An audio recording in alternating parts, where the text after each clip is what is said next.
live from Speedway, Indiana. It's some Brickyard 400 full action racing here on Maconi Entertainment. It's the Family Traditions RV Rentals Racers Elite Brickyard 400 race, and we cannot wait to bring you the action. Let's get it all underway here with some countdown to green. I'm Dylan Coyle, and of course, we're bringing this action to you live on Maconi Entertainment. So, we got a lot to talk about for this race here today. 160 laps, and I mean, it is a full edition style of this race. 25X is the incident limit, 9 sets of tires.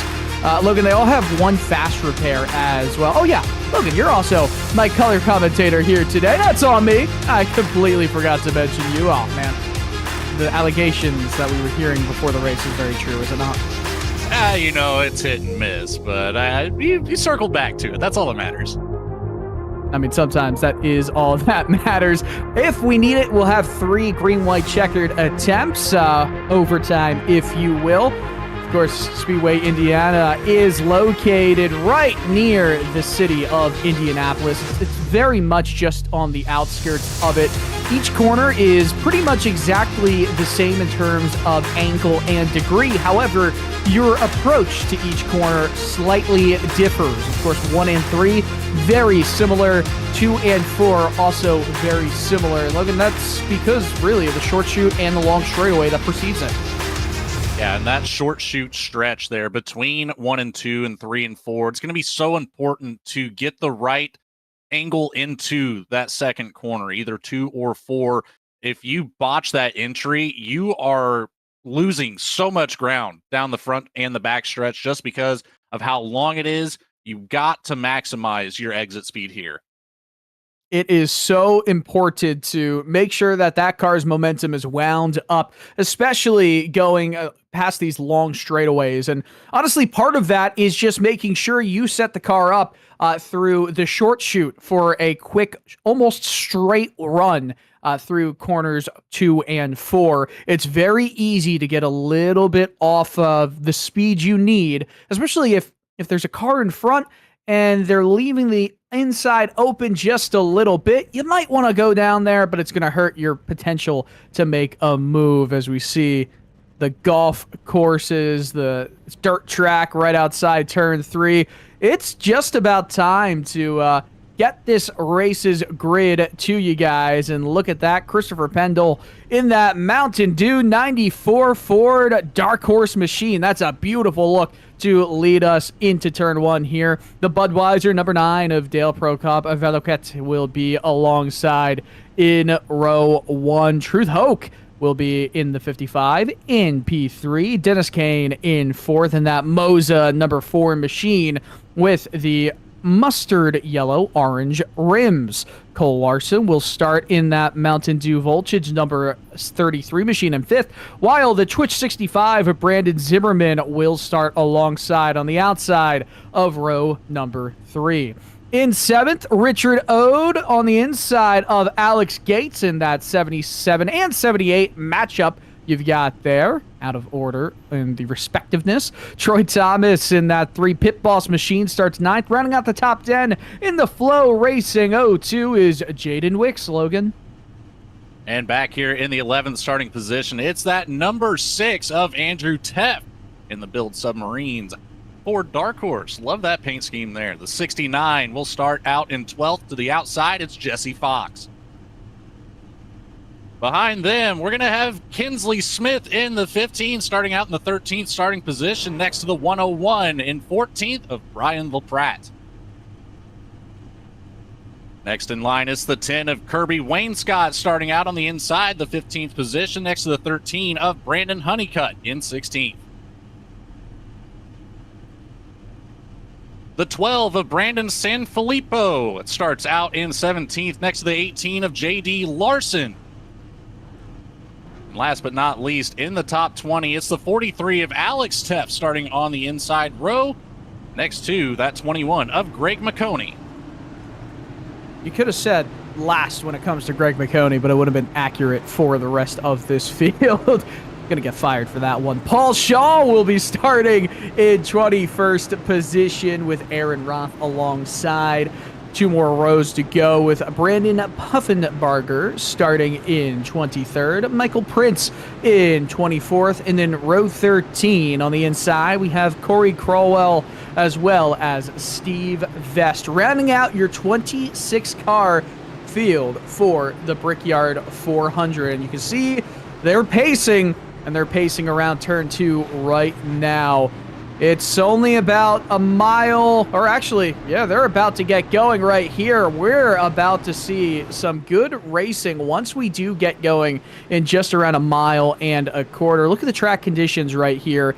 It's hot, just a little bit. 110 degrees Fahrenheit is the track temperature, only partly cloudy. And I'll tell you what, it was hot this weekend. It is hot this weekend in Indianapolis. I don't know if it was the humidity or all sorts of conditions, but it was the hottest race so far this season, at least for the NASCAR Xfinity Series. Track conditions are hot. That means it's going to be slick. That means the tires are going to wear down a little bit faster, Logan.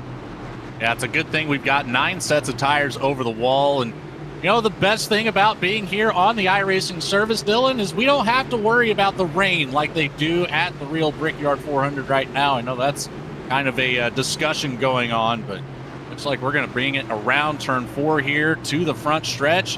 We're set for the green, Dylan. The Brickyard 400, an event like no other on the NASCAR calendar. Virtually many different series and different official series are doing it, but this is Racers Elite doing it its own way. Coming to the green, Pendle in that Mountain Dew 94 will lead the way. Green flag at Indianapolis. We're going racing, barreling into turn 1.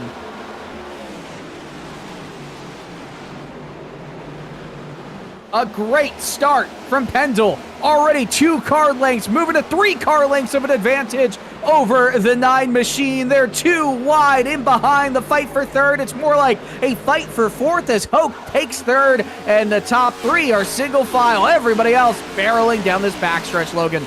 Yeah, it looked like Cole Larson had a thought about making this a 3-wide situation in the short chute of 1 and 2. He's going to dive it down to the inside. He's going to get around Dennis Kane there for that number 4 position before they start making their way back down the front stretch to complete lap 1 here in Indianapolis. And this battle still has not quite simmered down just yet. That 4th place of Cole Larson, he's going to be tracking down Truth Hope all the way into turn 1. It is so difficult to make moves at this racetrack, so when you have the opportunity early in a run, you've got to take it. As the 55 entered in, defensively lower through corner number 1, the momentum should go in the favor of the trailing car, and it looks like for sure that momentum for the 33 of Larson is big, and it's present. Will he be able to make a move down the inside? 2 wide right here. Ode right trying to get the move by Zimmerman, does that. Oh, and Gates is going to try and make the move past Zimmerman as well into 3. Gates is going to get that run on the bottom through the corner, but yeah, he makes it work. Sticks it on the bottom here. One more time. That's a perfectly executed pass there in 3 and 4. Yeah, that was just exactly how you do it here at Indianapolis. It's not a 1-quarter kind of track or 1 set of corners. It's an entire lap to try and make a move as Pendle sets the fastest lap, already 6/10 ahead up on the competition. It is not a 1 corner to next corner. You can pick off a car here, pick off a car there. There was a little bit of smoke and dust from going into the wall. Some defensive action. Smith wanted to go follow down the inside. Cannot do it as this battle for 10th is heating up big time. And we didn't quite hit on it just yet, Dylan, but clean air is going to be a big factor in the race. That's why you're seeing Christopher Pendle being able to get out away as easily as he has now around that 6/10 of a second gap as it's closing rather rapidly. So I'm wondering if Pendle might have had a small bobble up at the front of the field as Valaquette is going to close that to within 0.2 of a second. I mean, it's also the advantage of being in the draft down the straightaways that you almost lose when you get this close, though, behind the leading car through the corners. Now, all of the downforce, or I should say most of the downforce in this next-gen car is generated in the underside. Because of that diffuser and the idea of ground effect aerodynamically, it helps the car turn. However, all of that air is shot back out, that turbulent air, they also call it dirty air, back behind the underneath centrally of the car. And that can make it very tough at a track that has a lot of aero grip necessity, however, has very little banking. Indy is obviously one of those tracks that makes it difficult to do. Indy shares its own uniqueness in a way that you can really create a pattern as to how to drive this track. It is so identical from one corner to the next, and just flip-flop the track. You can really find that groove, and once you get into that groove is when you see these drivers start to make big runs and, you know, very calculated moves. He's right now on board with the 15 of Smith, trying to get around the 65 of Brandon Zimmerman. Takes it to the inside. Zimmerman's going to back it off before we get to turn 3. You know, that's not a bad call by any means. You don't want to be that car hung out to dry on the outside of the entrance after that long straight. We're talking about 195 miles per hour down into turns 1 and 3. You've got to slow it up to about 155, as we're going to have a little bit of contact with the wall coming from, I believe that was the 65 of Zimmerman.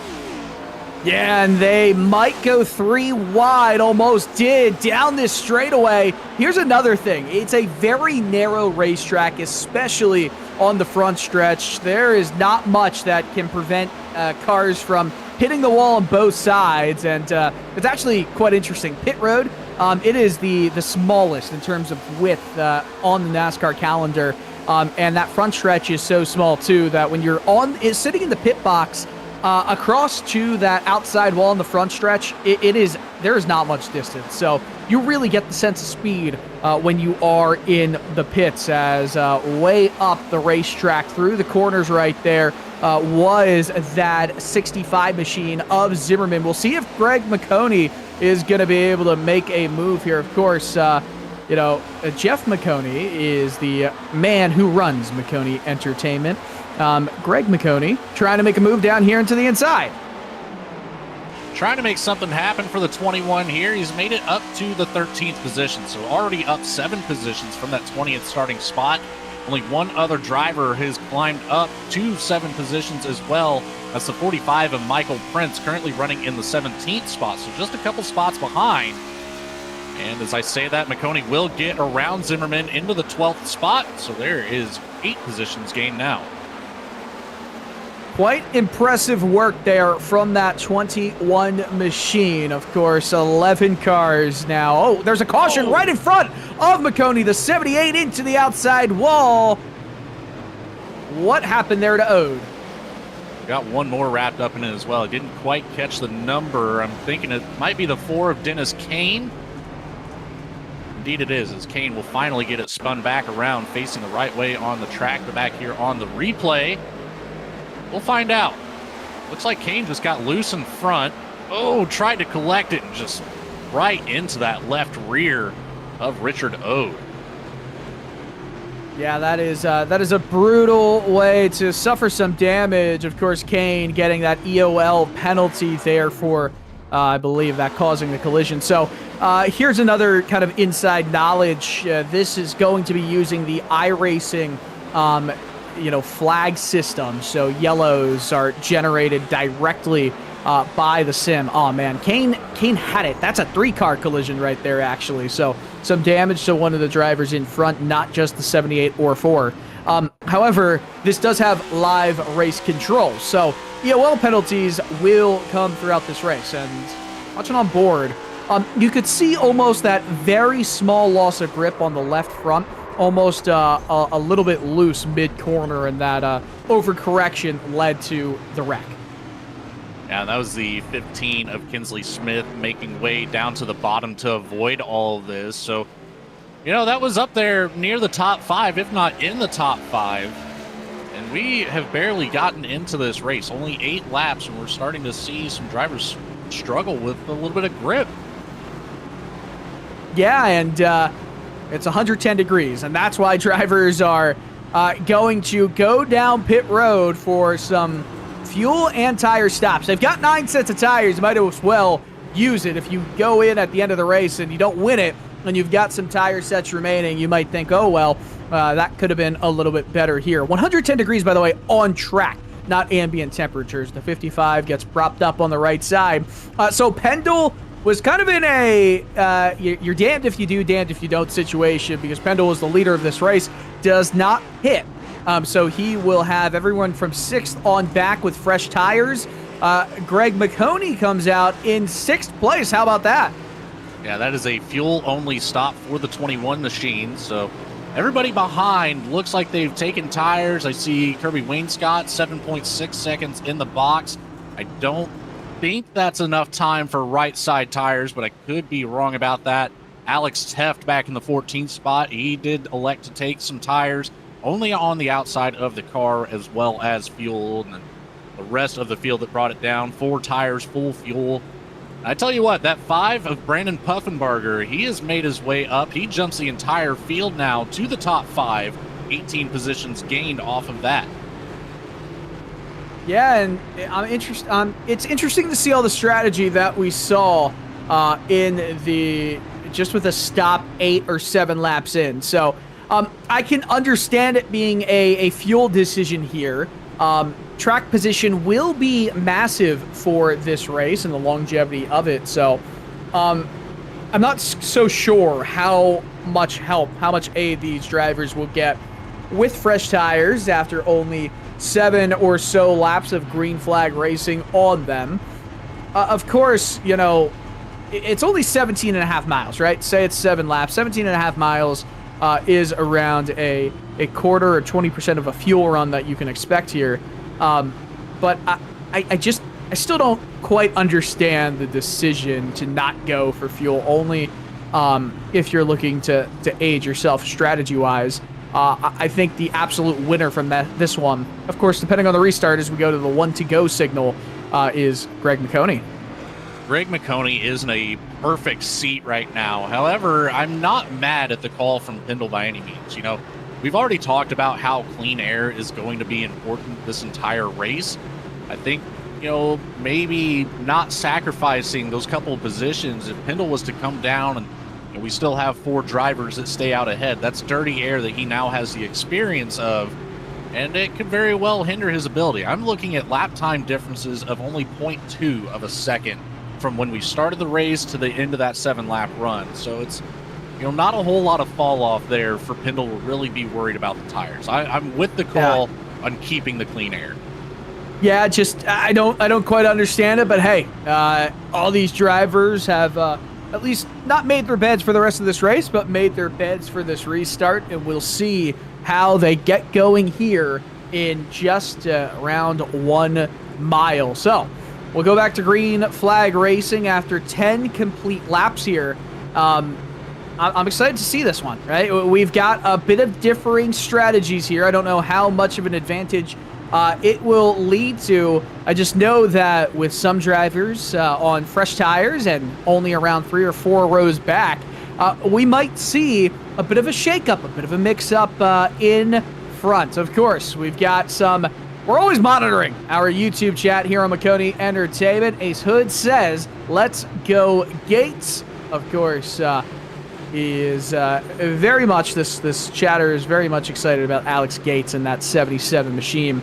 Right now, back down in 20th. We'll see what he is able to do once we get back to green flag racing here in this Racers Elite Brickyard 400. Green flag is back out. Pendle with a good jump. Almost lost a little bit of traction on the rear, but it didn't matter because he caught everybody sleeping as they go into turn 1. A big advantage already from the 94. And it's side by side for position number 2. Cole Larson gets the advantage around the outside of Jaden Wicks in the 0-2.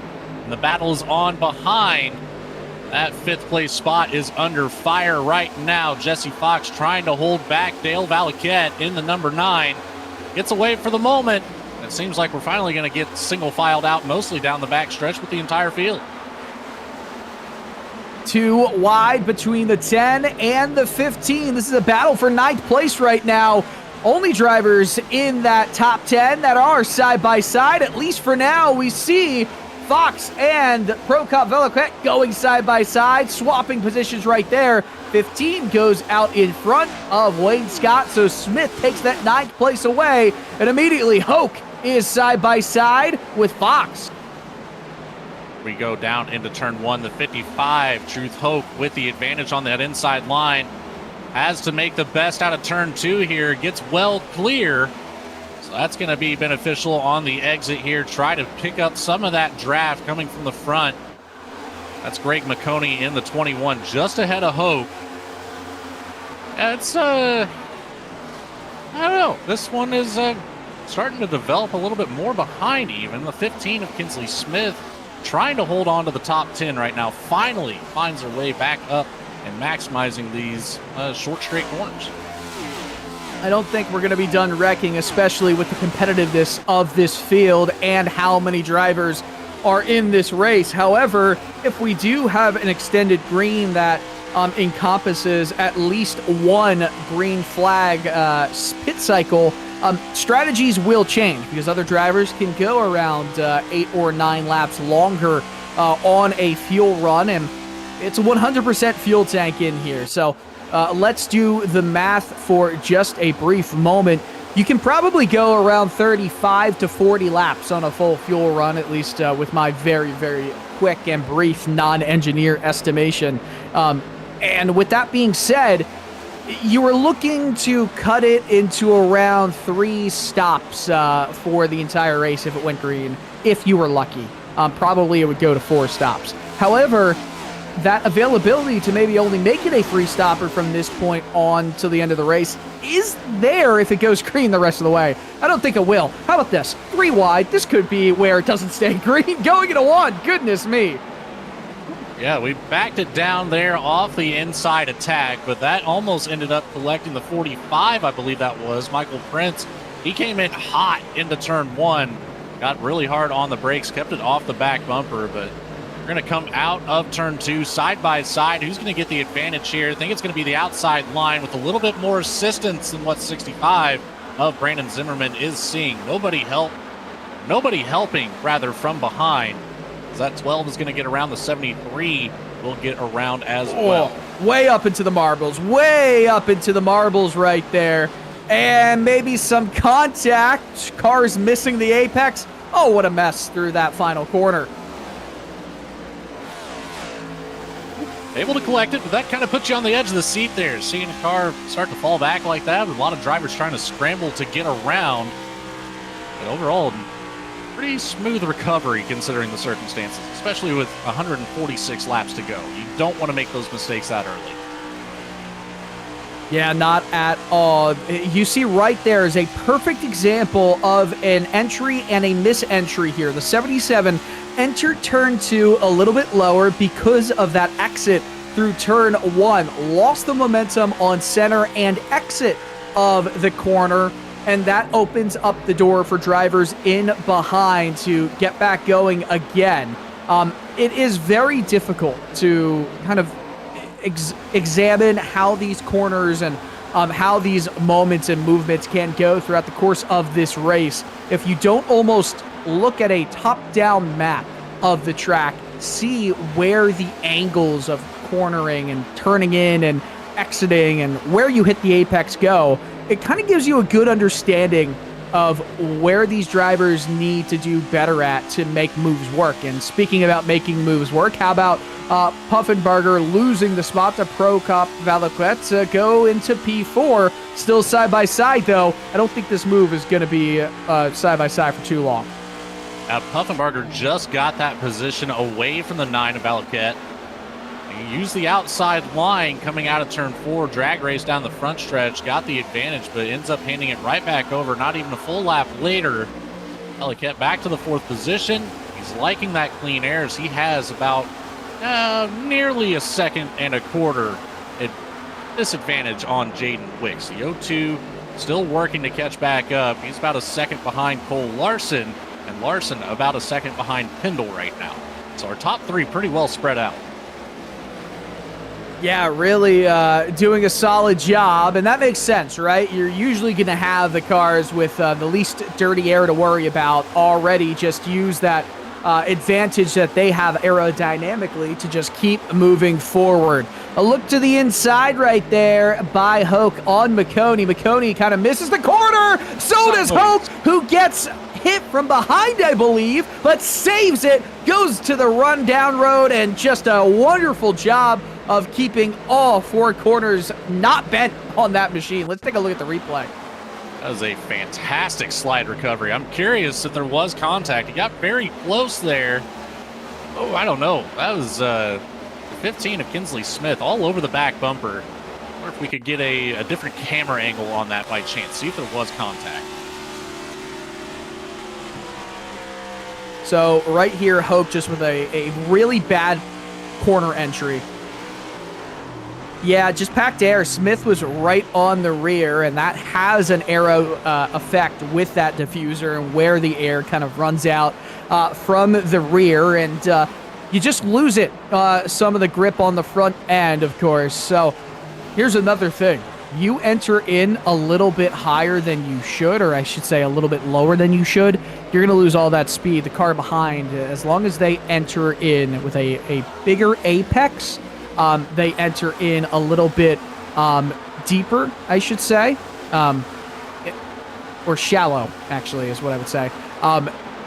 They're going to have more speed. That's just why a lot of drivers like this racetrack if they are road course racers. As we look at the positions gained, Puffenbarger, just an unbelievable race, as well as Greg Maconi in the early goings here. I'm going to elaborate a little bit more on that, Logan. I mean, look at Shane Van Gisbergen with, I believe he's starting 11th place in the Cup Series race at the Brickyard later today. It is very similar to road courses, how these four corners are and how they set your car up for a run down into the straights. You know, I've heard that in a couple interviews as well, just how this track does feel like a road course type of track with how flat the corners are, how sweeping the corners are, and then you know, if you time it out perfectly, your entrance of 1 or 3 can be pretty well rounded out to almost make the full corner, or full half of the track rather, feel like it's just one corner. So it's, you know, there's different strategies that these drivers can go about, and we're seeing some different line strategies be used as the 12 is going to get big time loose on the outside line. Brandon Sanfilipino, he nearly lost it there, almost contact with Michael Prince on the inside. That allows that 77 of Alex Gates to make up some ground. He's going to dive it to the inside. A little bit of a pinch coming from the 12. So that's going to close the door for Gates before we get to turn 3, but keeps it hanging on that left rear quarter panel. See if we get any assistance down the front stretch. No, that 12 is going to have just enough draft to pull back out ahead. Yeah, and that 12 is going to be able to stay in front right there. Gates is really trying to make moves happen, but has had a bit of a topsy-turvy restart 10 laps ago or so in this race. You know, he moved up from 20th, so he's up 4 spots since the green flag came back out. But it still feels like the sort of race for him where it's going to be about picking off some of these slower cars in front if he feels that way for a long amount of time. All right, Gates, oh, look at that smoke in front and drivers scattering him behind. Oh, we've got one in the grass. Oh, no. Yes, we do. That's Alex Teft in the 48 or 43 rather, goes for a spin. No caution, though. Back out on the track, trying to get it going. And he went for a ride there. Multiple spins in that 43 machine. We'll have to take it back to an instant replay, see what happened to Teft. Yeah, no caution was brought out right there, but very similar. Oh, big hit to the inside wall. Very similar to what we saw earlier with just getting loose, just a little bit loose, that front end grip. Going through that corner. You're all wound up. You're all loaded up as you run down this front stretch, this back stretch, and all of a sudden you just kind of turn in. It's what they call in Europe a little bit of oversteer right there, which I'm just telling you, I think that's the better way to call it instead of just saying loose and tight, but I might get my American flag taken away from me, which I don't think I have, but yeah, you know? Yeah, well, you know, I don't really have anything to say about that. I'm going to still call it loose and tight. Everybody knows what that is when you're talking about a NASCAR. And I mean, you pretty well broke it down, though. My credentials are taken away from me. I am now speaking in kilometers per hour. And, oh, goodness me. Pendle, by the way, over a second out in front, still has the fastest lap of the race. That gap we were talking about between the top three drivers, it is continuing to grow. Wicks has a smaller advantage back to Pro Cop Veliquette in fourth, and Maconi is a second behind. So it starts to peter out from fifth on back. The gaps are a lot closer, but less dirty air for the drivers in front. They're faster. That is just the case at these high-speed, low-banked racetracks. That will certainly be the theme throughout the rest of the night. A little bit of a battle towards the back of the field, the 21st position between Corey Crawwell and J.D. Larson. They went back and forth there for about a half a lap, still side by side. But it looks like it's going to sort itself out. I think we're going to lose a couple more positions back here. I think this is Jesse Fox in the 69 that we've got on screen. Indeed it is. The 77 of Alex Gates will get some momentum around the outside. And then that 57, Aaron Roth will look to make an advantage here as well, still keeping with the draft. That's going to help down the straightaways here on that outside line. We're going to see Jesse Fox fall back another position, possibly two here, if Kirby Wainscott can get the run he needs. Yeah, we've got cars going too wide down here into turn one. My goodness. Exactly what you're saying right there. That was a little bit of a cheeky move from Jesse Fox, who, air getting packed on one of those corners, and it just seems like they're not focusing on their race, right? The biggest thing that these drivers have got to remember is that, while yes, drivers are around them at all times, they still have to make the corners, right? And they still have to keep their head on straight, because they're missing the corners right there. Jesse Fox just totally missed turn 3. It's going to hurt his run down into turn 4. And it seems like a better corner right there, but you got to enter in. Entering it at the right spot, but you still have to have that arc to be a lot better. You can have so many different arcs throughout the corners. And as long as your arc's good, it makes it a lot easier to make the rest of the corner better, but you need the arc and you need your car's placement on the corner. Right there, perfect from Alex Gates, and that's why Gates is continuing to show some speed and maybe make a move to 15. Well, the 43 of Alex Teft had issues once again down in turns 3 and 4. Ended up cycling out just in front of the 15 of Kinsley Smith, and the 5 of Brandon Puffenbarger has now found way behind those two. So somewhere here in the top 10, we've got the lap car, the 43 Teft. That will pose some issues for some of these drivers if Teft can't control those rear tires. We've got a longer green flag run here, 17 laps completed on these fresher Goodyear tires. I'm not too sure what has happened here. Just another time of getting loose on the entry of turn 3. As we're watching this, a big hit for Teft. He's around on the backstretch, bounces off the inside wall, right back up onto the racing surface. We have a caution on the track. Yeah, no, it's Alex Teft who has the meatball flag, and so much for an elongated green flag run. We're back under caution, and I expect the entire field to come down pit road this time by. Let's look at the replay here, coming over the yard of bricks as that dash into turn 1 enters a little bit too high, does not get the car slowed down through the corner. There's a lot of heat already forming in those right side tires. And let's see, right here, you could see a lot of twitching already on corner exit. Oh my goodness, the 43 absolutely wallops that barrier, and that is not race over, remember. They do get one fast repair, but you can see the twitchiness already forming before even getting to mid-corner, and bang! Oh my gosh. I did not realize how hard of a hit that was as I was watching that live. Man, oh man. Well, luckily with the fast repair, though, you've also got the fast visit to the infield care center. We will take a momentary pause here on Maconi Entertainment. It's been a fun opening 27 laps here on Racers Elite and Maconi Entertainment. But when we're back, pit stops will be done. Green flag racing will resume.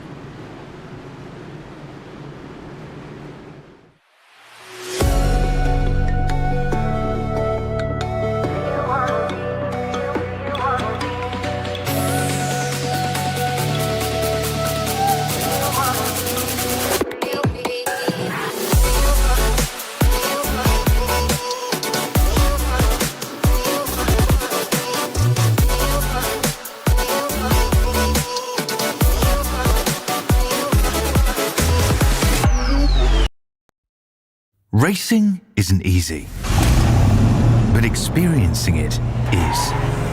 iRacing puts you in the driver's seat with the industry's leading sim racing game. Drive on laser scan replicas of the greatest racing circuits from around the world. Go head to head against other drivers chosen by skill-based matchmaking to ensure competitive racing at every level. Compete across all your favorite series. In officially licensed cars, engineered to deliver the most accurate driving experience possible.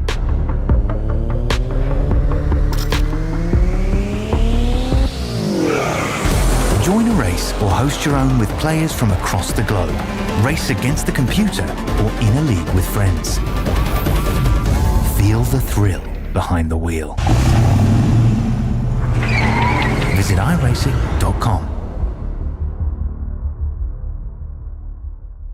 When you want to be the best, you can't settle for the rest. For anything on iRacing, there's just one name you need, Maconi. With the launch of Maconi Entertainment and Maconi Competizone alongside Maconi Setup Shop, we now provide the best of the best in setups, paint schemes, coaching, broadcasting, and event organization. With cars across all 4 license classes, we have what you need to hit the track with confidence. Grab a subscription and save money while going fast at MaconiSetupShop.com/subscriptions. And remember, at Maconi Setup Shop, there are setups, but your victories.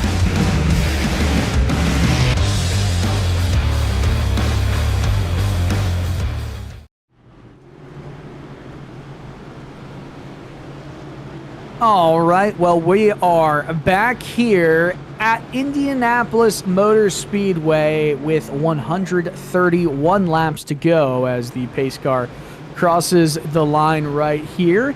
We've got a lot of drivers to choose from to interview at this point of the race, but we have one to go here. Logan, what you think about us grabbing Alex Gates?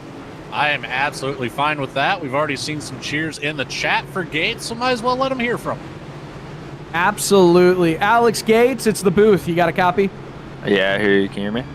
I can hear you. You've been involved slicing, dicing, going back, going forth in this race so far. It seems like you have a good understanding of where to set the car up through the corners. Just take us through your early part of the race here. How do you feel? The car's really tight, honestly. If you miss your marks just even by the little bit, you're going up the turn. And then throw in the factor of some people brake early, some people they like to brake late. It's just everywhere. You never know what's going to happen. So you got to try to stay near your marks. If not, you're going to go up the corner. You've got a fan in the YouTube chat, Ace Hood. Do you know who that is? No. Hey, well, let's go Gates is what we see there. So good luck. Best of luck as you get this restart back going again. We'll see you cutting through the field. Appreciate it. All right, Alex. I put him in the wrong team chat. That's on me. Let's get him back into the correct one from there. I think I put him in the right one. Oh, goodness me. We're about to get going again. Logan, help me out there. Well, you know, I don't know quite what to say about that, but I do know that this pace car is about to come off. We're about to be back under green. The 33 of Cole Larson, the 9 of Dale Valaquette. I butchered that, but front row green flag in the air, and we are away one more time here in Indianapolis. And a big jump from that bottom line. Larson gets out ahead with ease. Yeah, a big jump right there. So many drivers trying to get the right opportunities to move forward. Oh, look at that. A lot of wiggle in the back end from that 9 machine opens up the door for Pendle. Larson, by the way, of course, leader of this race right now. Pendle has led pretty much every single lap, back down in 3rd right now. Pendle nearly making contact with the left rear bumper of Dale Valaquette. I'm going to just skip the middle portion of that one. I feel like that's going to trip me up way too much today. Absolutely. I mean, it's going to trip us all. Oh, look at that. Maconi with a big run down the inside, but blocked from that move right there. Jaden Wicks was not a fan of seeing that 21 machine try to make that move. It was an unfortunate look right there for Maconi. He had a great run. We've got another look to the inside. It's the 45. Michael Prince had a big dive. But again, another time that door just shut. Couldn't quite get there to get to the inside of Brandon Honeycutt. And now Prince will have to hold off Truth Hope from behind. We're going to slide out to the top of the track as soon as possible, but doesn't really help gain any ground just yet. Look at that, some mixing up in that back stretch shot that we just had. Lots of drivers trying to make moves right now, but it's very difficult to go anything but one single file through these corners as we move to 128 to go in this 160 lap race. In the early going here, and look at this, Pendle making a dive down the inside, packing some air on the left rear, but the 9 says, I don't think so, takes the air off the 94, and now opens up the door for Smith. We kind of talked about it there during that commercial break, Dylan. It was about the entry of these corners and what these drivers were doing. So, it comes down to, like we said, the entry and being able to maximize that, being down lower than the car in front of you, a half lane or better lower on the surface. It can really hinder your ability to work through that corner and get that momentum back down the front stretch. We're going to have a big one here. Oh my Lord, we got 5-6 cars involved. Jesse Fox in the middle of it. That 69 is going to be very heavily damaged. We've got a couple more. The 57 is involved. It looks like the 25 of Paul Shaw, and maybe even the 06 of Steve Best. Possibly Honeycutt and LaPratt involved as well. We've got a lot to break down here. Let's get it back to the replay screen. Find out where this all started. Taking a look here at the 57 machine right behind the 25. It starts up in front. Oh my goodness. Oh, the 13 no. of Brandon Honeycutt into the wall, loses all the momentum, and then it just packs in from there, Dylan. Yeah, that is a big mess right now. Goodness me. And I'll tell you what, we've got Alex Gates back into the right channel. I missed a lot. Oh, yeah, we got plenty of time to cover it. It looks like the 13 got a little bit of a shove there from the 45. And then it was just on from there. The 101 of LaPratt right into the back bumper. Nowhere to go. I'm curious. Maybe a little bit of air packing again that we've seen. I'm not entirely positive that contact was made with the 45 and that 13 machine. I really would love, this is the perfect opportunity, if there ever was one, to install a driver's eye kind of view to see what we saw from that 101 machine of LaPratt, because to me it looked like from that hood cam, it should have been a lot easier to tell that speed, but it's very difficult to be able to see when there are a bunch of drivers right in front. So yeah, that happens, right? Pack racing at a track like Indianapolis, it leads to moments like that. So drivers going down pit road all the way from Dennis Kane on back. Who is going to take tires? Who is going to go for fuel? I just can't shake the feeling that you've got to focus on track position here in this race. I think this one's going to come down to fuel only for most of the drivers bringing it down pit road. We did just have that stop about 6 laps ago. So fresh tires would be kind of a silly call, in my opinion. We already saw it at the beginning of the race. The first caution that we had was in the first 7-8 laps, and we had half the field bring it down. Some of them took tires. Some of them took right side tires only. Some of them only took fuel. And it benefited the drivers that stayed out on that, where they only had a 9-lap disadvantage or so once we got back to green flag conditions. And they stayed up front. So I don't think tires are necessary right now. I also really do not see the necessity of fresh Goodyear tires, but sometimes it's a comfort thing. Some drivers, listen, driving is mental, right? If you feel like you've got the right car and the right equipment underneath you, then you're going to probably drive better because you feel that way. As we were just talking to Alex Gates back up into 14th place, and he's being told to drive faster by Daniel Hewitt because Alex's wife is bullying Daniel. So Alex is a fan favorite, it seems like, I just want to point out that I actually set him in the right team channel the first time, and then I pulled him out of it to ask him, and then he said, "No, you got it right," and I said, "Awesome." It came back, and I saw that there was a wreck, and I'm like, "Please don't be Alex." That would have just been instant karma on your part there, Dylan. That would have, we've got 126 laps to go still in this race, 125 as we cross the brick layout there, and it's I would have had to blame you if that was. Oh, for sure. Luckily, though, you got away scot-free this time. Yeah, this time. I've got a funny story as Honeycutt misses that pit box right there. When I announced in the real world for the World of Outlaw late models, I did the redraw, and it was a preliminary night for the USA Nationals up in Wisconsin, and Jonathan Davenport, who, for anyone that is not a dirt racing person, Jonathan Davenport is one of, if not the best late model driver over the last few years. May have had that crown taken away from him, but he is still one of the best all time.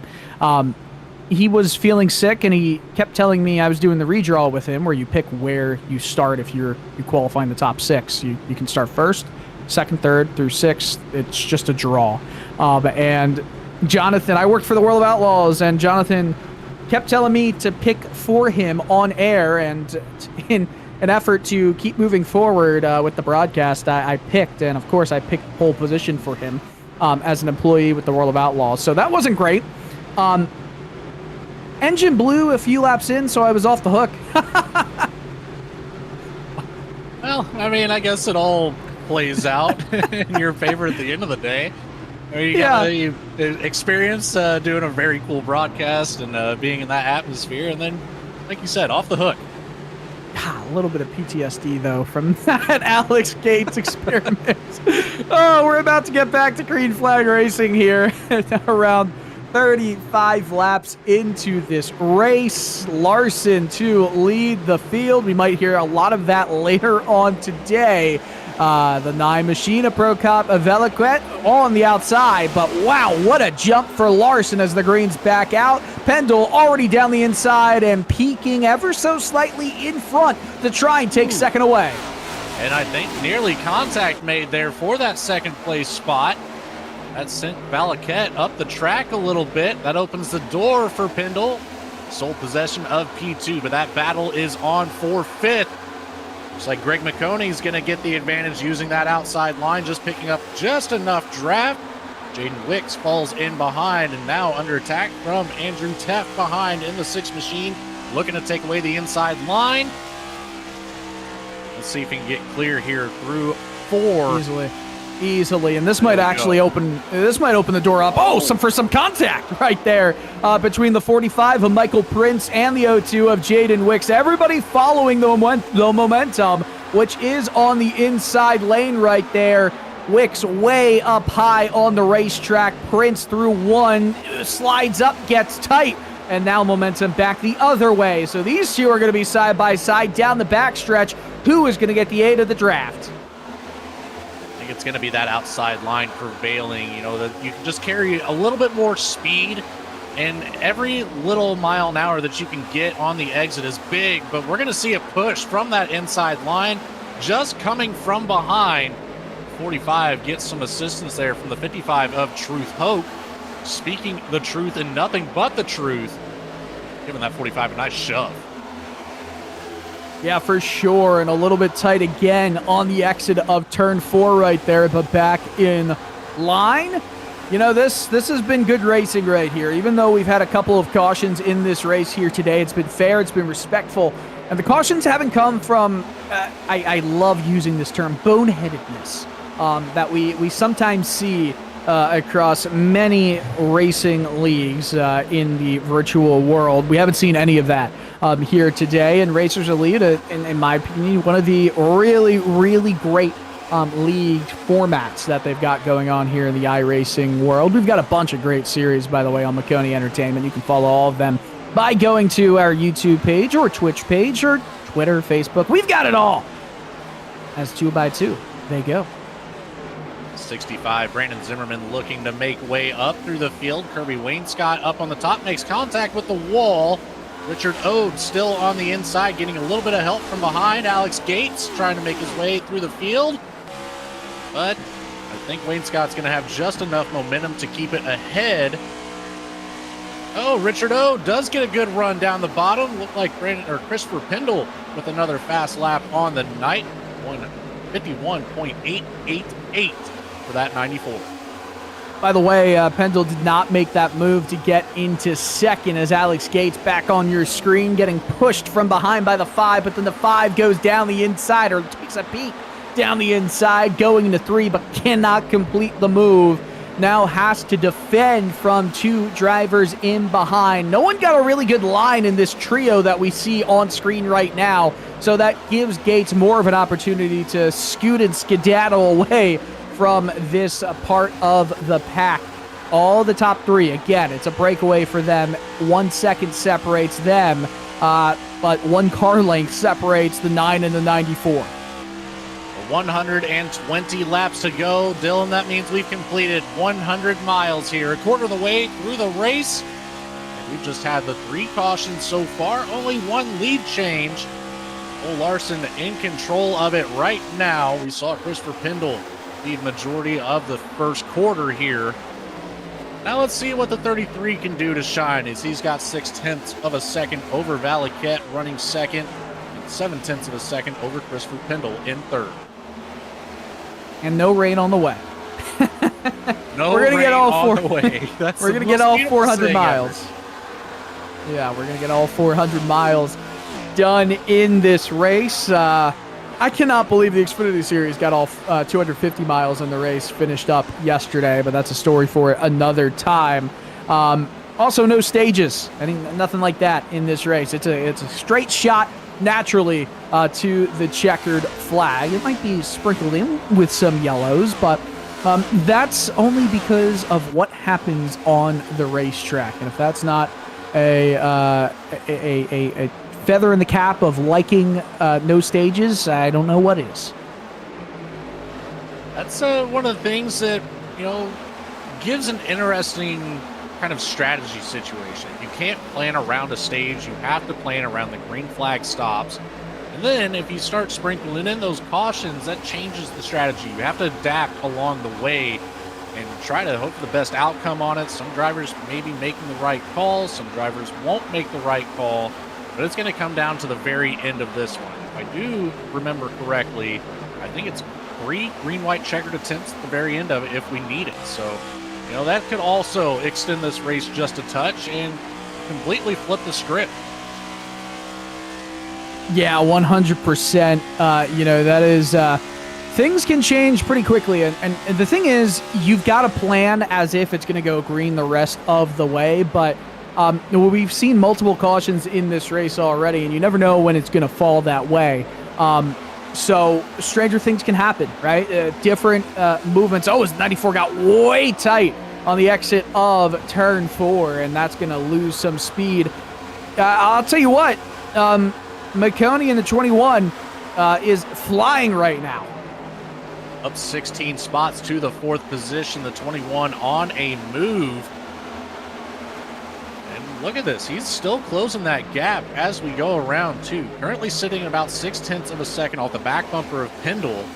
But he can get that run at any time and close that gap up. It's just going to take a mistake from either Valaket to slow down Pendle or Pendle to make a mistake, slow himself down. Greg Maconi's right in the picture as Kinsley Smith about a second off the back bumper in that 5th place spot. So really, Maconi on an island of his own.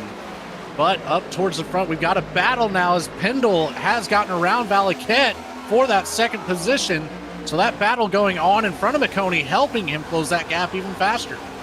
Yeah, that is a massive move to get into 2nd place. We'll see what he's able to do again with 0.8 of a disadvantage to Cole Larson.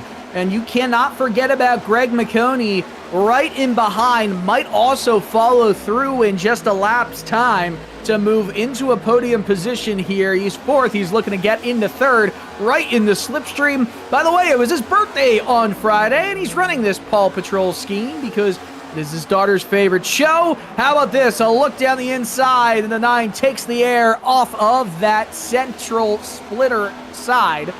Central splitter isn't a term. The splitter right there, the air all goes centrally. And again, it's going to be tough to make that move. Has to use more of the tire to keep that car from going into the outside wall. Loses all that momentum. And that, my friends, is aero blocking. You know, you said that with so much confidence there, Dylan. You had me completely sold that we had a new component to these next-gen cars. The central splitter. But, you know, it's funny.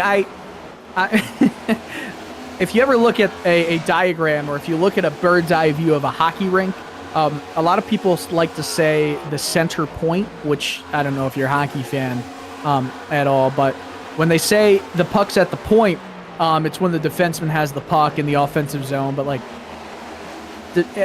almost quarterbacking the power play. People like to say like the left point, the right point, and they also like to say the center point.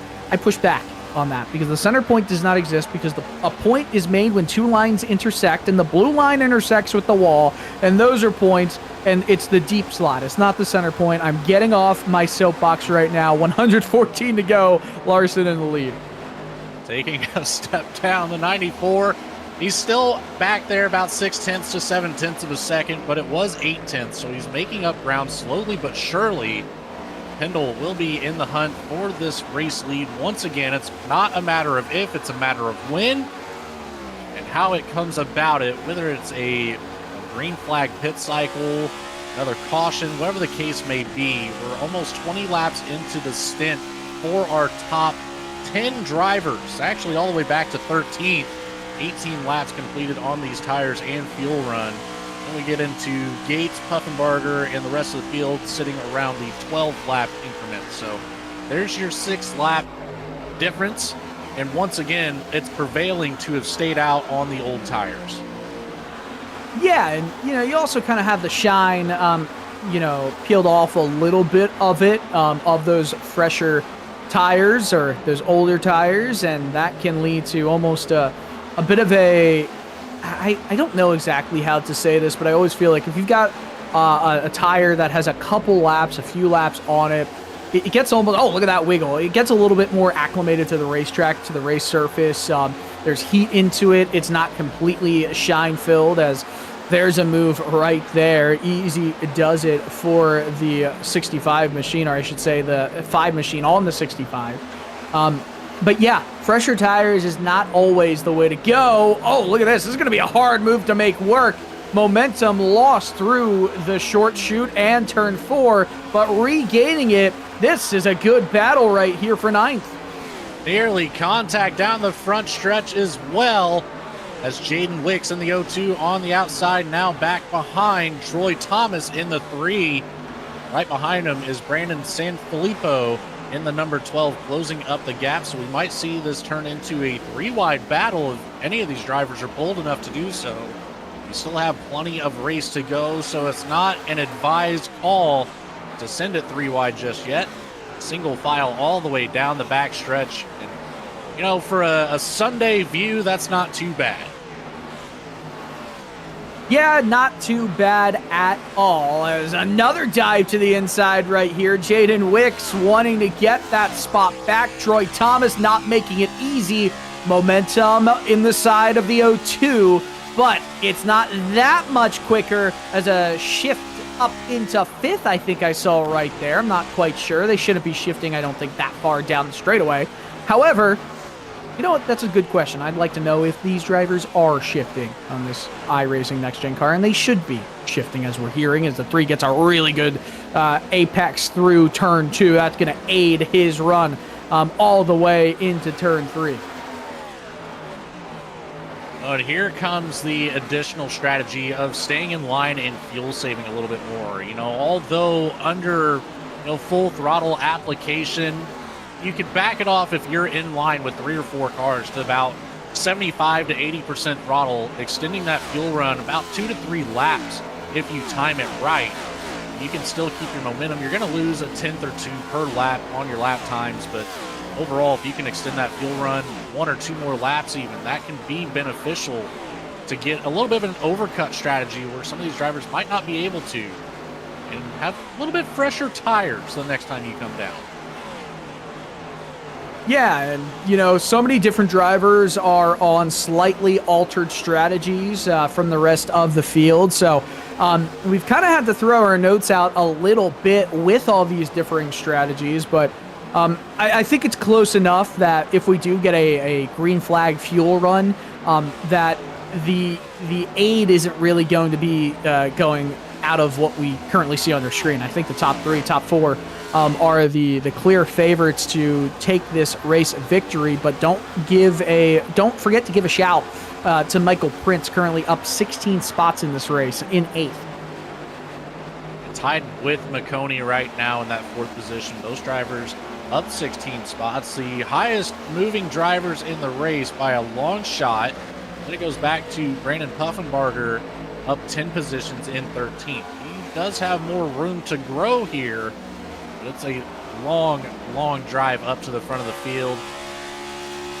It's still a very long race to go as well. 109 on the board still yet. We've got potential for anything to happen. So, it's too hard to call anything. We've got 3 drivers that are a lap down right now. It's the 24th, 25th, and 26th position of Alex Teff, Brian LaPratt, Dennis Kane.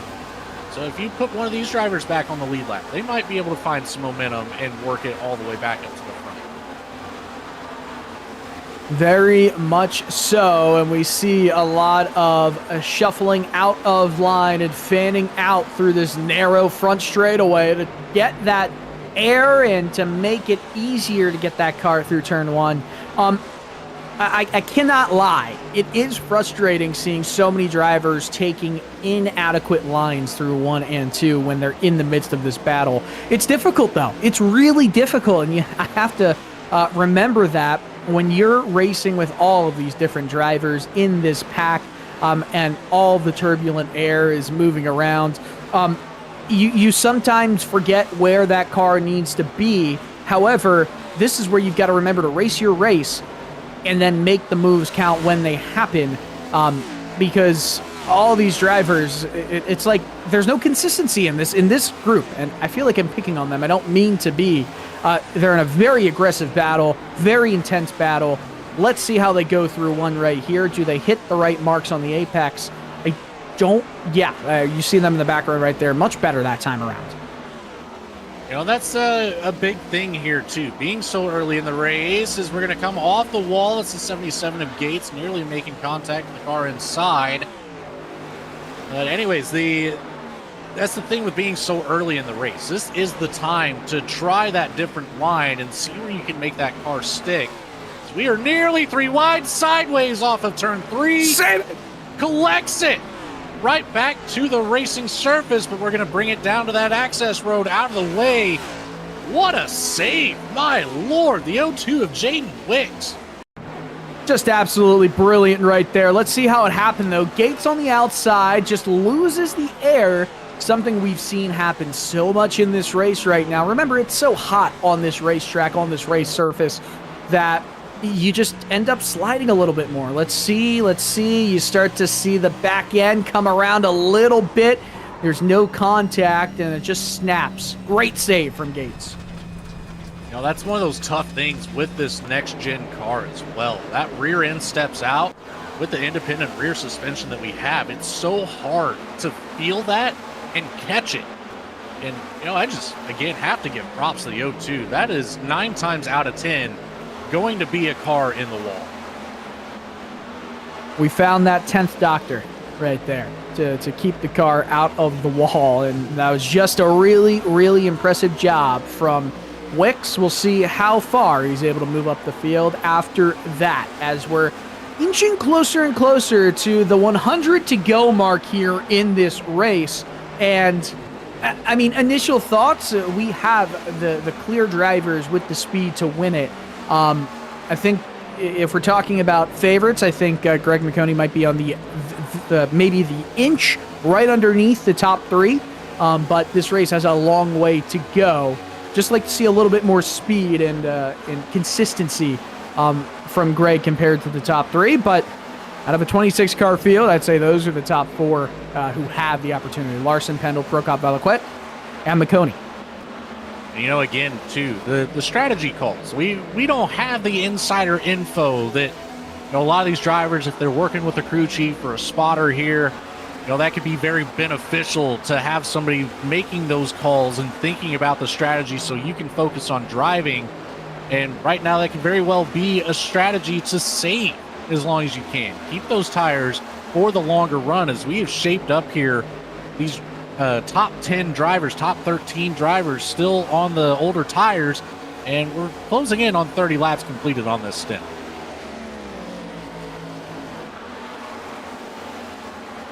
My goodness, I love this racetrack. It is so beautiful. It is so scenic. Greg Maconi is kind of bored right now where he is, and that's Greg. Is this him spotting for Jeff? Seems like it very well would be. So, you know, a perfect opportunity to put a face to the name. And, you know, again, talking about the strategy, obviously, you know, in a position where he's had some success spotting and or shot calling. So, you know, it's at the end of the day, I think that could very well be the call here. A little bit of tire saving strategy coming out of the 21 machine, as he's in a very, very safe spot. Yes, it would be very boring.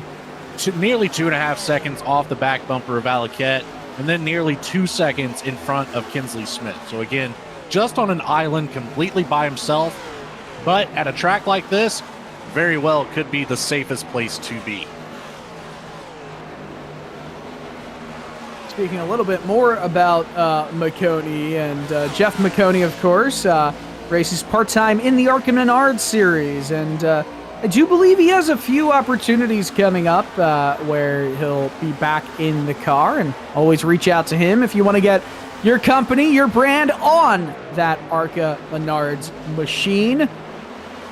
And, of course, you want to meet Greg as well. He'll probably be spotting for Jeff.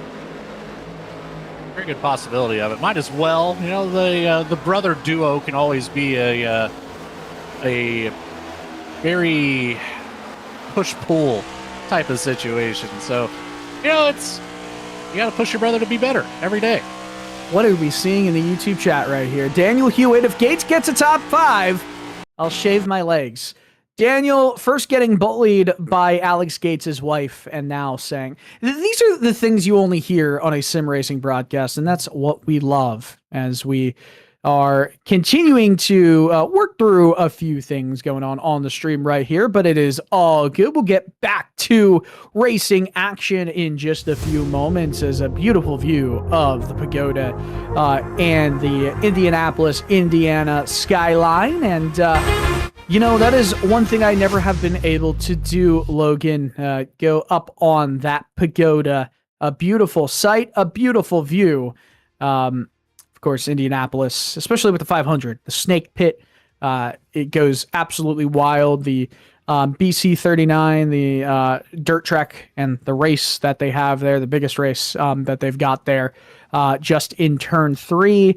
The museum on the entrance between 1 and 2. Just so many cool things that this racetrack really has to offer outside of just on-track action and, festivities going on around the circuit for fans. And have you ever been here, Logan?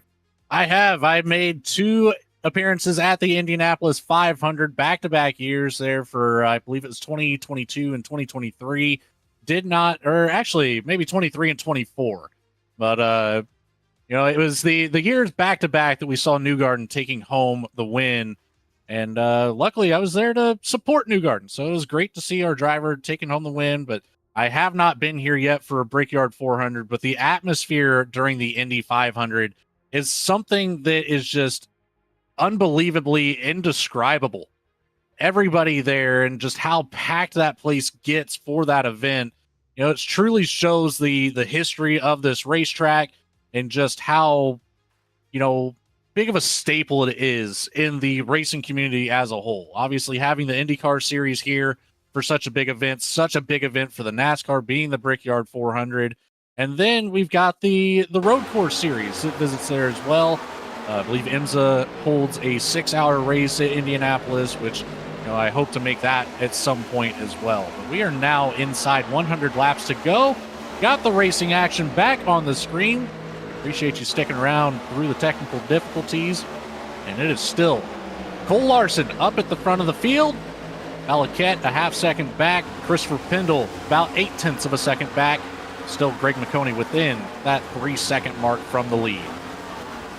Yeah, absolutely appreciate everyone sticking with us as we worked on that little technical glitch. But we're all back, and we're all back to racing. Not much has happened, but there is a closer battle between the top 3. We're focusing in on Alex Gates and that battle just outside the top 10, or excuse me. Yeah, Gates and that battle with Thomas, and again, a top 10 position. See if we can find any battles throughout the field here. Looks like some happening just outside of the top 10. Aaron Brock holding down the 14th position, battling with J.D. Larson up in the top 10. We've got Michael Prince and Truth Hope going after it. Even a little bit further back, I think I saw Honeycutt and Zimmerman going back and forth. Honeycutt now battling with Jaden Wicks even for the 18th position. So we've got a couple movers through the field. The action has not quite settled down once you get outside of the top 5. We've got a lot of drivers that are pretty well packed racing here at Indianapolis.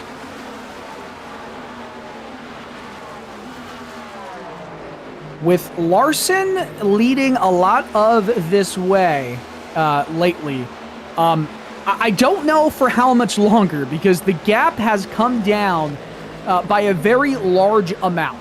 Prokop, Velaquit, as well as Pendle. It's only 0.2. Look at that gap. That's from the view of the 9 machine. Oh, and going to get a good run. Really came out of that last corner well, and the snaking starts to happen. Velaquit says, nah, you just lose the speed by scrubbing it off your tires. I'm going to stay in line right against that outside wall. Pendle only 0.4, 0.3 behind this number 9 machine. So lots of things that will still come, as well as pit stops are probably coming our way very soon. Yeah, we've already had a couple bring it down. The 15 of Kinsley Smith has brought it down. We're looking at the 45 right now, Michael Prince, putting on some right side tires. I would say most likely we'll be moving back over to the left side. Right side tires after a 30-plus lap run. Ill-advised. Right side still hanging up in the air there. Maybe some issues with the Jack team. This is a oddly long time there. It finally drops, so does not look like left side's being put on the 45 machine. Could be a graphical glitch, but that was 26.6 seconds in the box for Michael Prince. A typical NASCAR Next Gen pit stop, 4 tires, full fuel. It's typically about 12 seconds, 11 to 12 seconds, Dylan. Yeah, and that felt a little bit longer than it should have been. This is our first green flag pit cycle of the race here today. The three of Thomas will peel down pit road. We'll see how this stop is going to be. He was in the top 10 before coming down. I think I saw the 65 of Brandon Zimmerman locking it up on pit road entry. Yes, there it is, the purple car on the left side of your screen. He locked him up hard. Big plume of smoke from behind, but he did get in under the pit lane speed limit.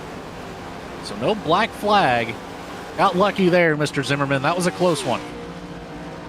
Absolutely, and this pit entry, it's very weird because in some series the line does not start until a little bit longer down pit road, at least in the real world. In iRacing, it starts practically instantly once you do get past that commitment cone, and it is a long pit road. It is a very narrow pit road, and if collisions are turned on, things could go quite haywire quite quickly, as this is the battle for the race lead. 1 and 2 right there. Is someone going to go for a bit of an overcut or undercut? I would have to think so. You know, we're starting to get close to that midway point of the race. Oh, issues on pit road entry. I think that's Greg Maconi, the 21, completely sideways. Oh, he gets hit. He gets hit to add insult to injury. Oh, man, Greg Maconi was showing out with tons of speed, is in the back of the pack now, and this was during green flag pits, so lots of drivers might be trapped a lap down. We'll see if they get the wave around. This throws a lot of strategy in a haywire. Thinking maybe Alex Gates might have been the driver that got into the 21 there. We'll have to take it back to the replay, see what happens here, but I have to say the race com's not currently happy. 21 brings it down to the bottom for some reason, gets on the brakes, and the car just shoots right back up on the track. Oh, no. Oh, my goodness. Oh, wow. Was he not hit? Gates barely got by. No, he did not make contact with anybody, but Gates, holy cow. So, we cannot quite hear the in-stream audio. Was he on the brake? Oh my gosh, was he on the brakes completely the whole way? Because it kind of looks it from the hood. It looks like it from the hood, and the markings on the ground indicate that he was on the brakes the entire time, but those rear wheels seem to be spinning still. Yeah. So very odd. I'm more concerned as to why, when he got on the brakes, did the car immediately shoot to the right? This is gonna be quite the view. Let's just listen in.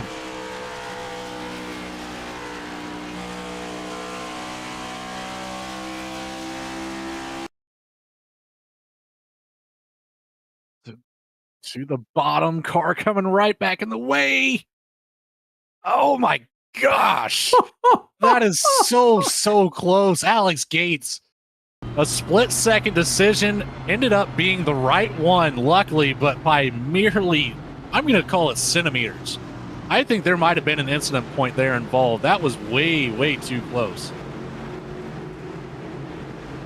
That was, I mean, we've heard Code Brown. I don't know if there's a level above that, but it feels like it should have been. There should be. That was absolutely absurd. Anyway, all right, so let's see if there are any drivers on the lead lap that decide to make everybody a lap down hate them. But no, everyone on the lead lap has come down pit road, meaning that everyone else a lap down is going to be able to wave around. There will be a free pass taker as well. They'll get to go in front of the rest of the field, or rest of the wave arounds, I should say.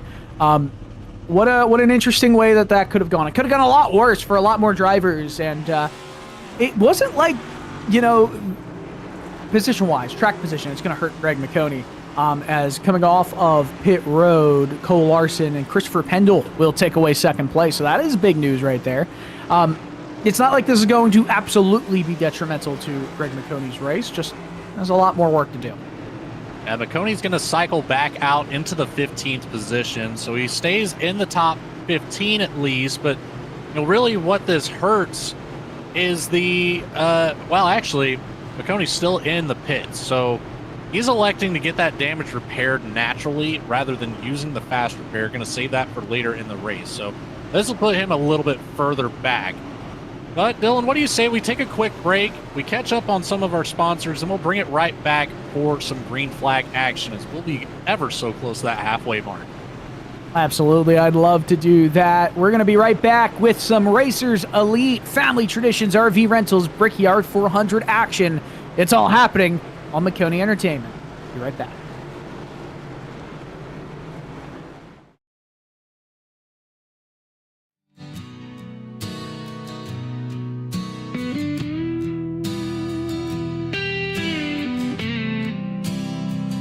And you said Adam was a big old disappointment, a big old disappointment. Said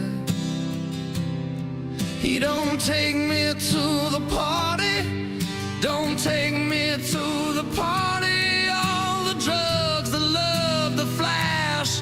Is he dying? He's dying. You said, Adam, you ain't nothing but a criminal, nothing but a criminal with an ice cold stare. That's typical. Is it typical?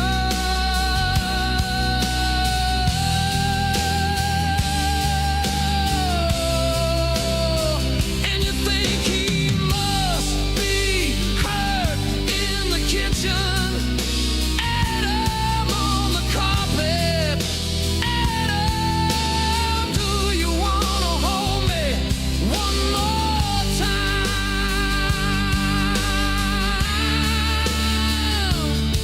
I'm dying. And you said Adam was a big old disappointment, a big old disappointment. Said he don't take me to the party, don't take me to the party. All the drugs, the love, the flash. Is he dying?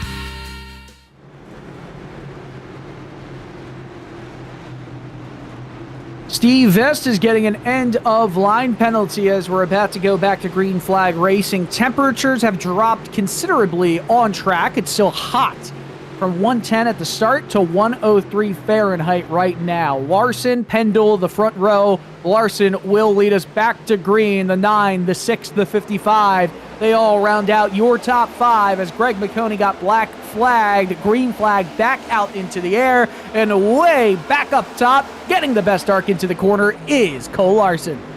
I think that black flag for Maconi will get cleared, as that should have been for passing under yellow, but that is due to Brandon Zimmerman unable to catch back up to the field just in time, I believe. Either that or the 06 of Steve Vest. But it looks like we've got just about everybody back on the lead lap. Brian LaPratte still 1 lap down. Dennis Kane 2 laps down at the moment. But we still have well over half the race here to get them back up here in contention for positions. Take a look at this. Cole Larson still holding down the lead. Right, Christopher Pendle right back to second place. So he's back in the hunt for the top spot. Dale Prokop Valaket, I got it right this time. The number 9 holding down that third spot. Look at that, way down towards that inside pit wall, 3 wide almost before backing out of the move. Just behind this battle on screen with Jaden Wicks, who went for a spin earlier in the race, is trying to get back up top, 18th. Greg Maconi just 2 spots behind them in 20th. There's a lot of fast drivers that have had incidents befall onto them in this race that will try to move up the field and move up the field quite quickly as we're going around this 3 and 4 section to take 87 to go across the Brickyard line.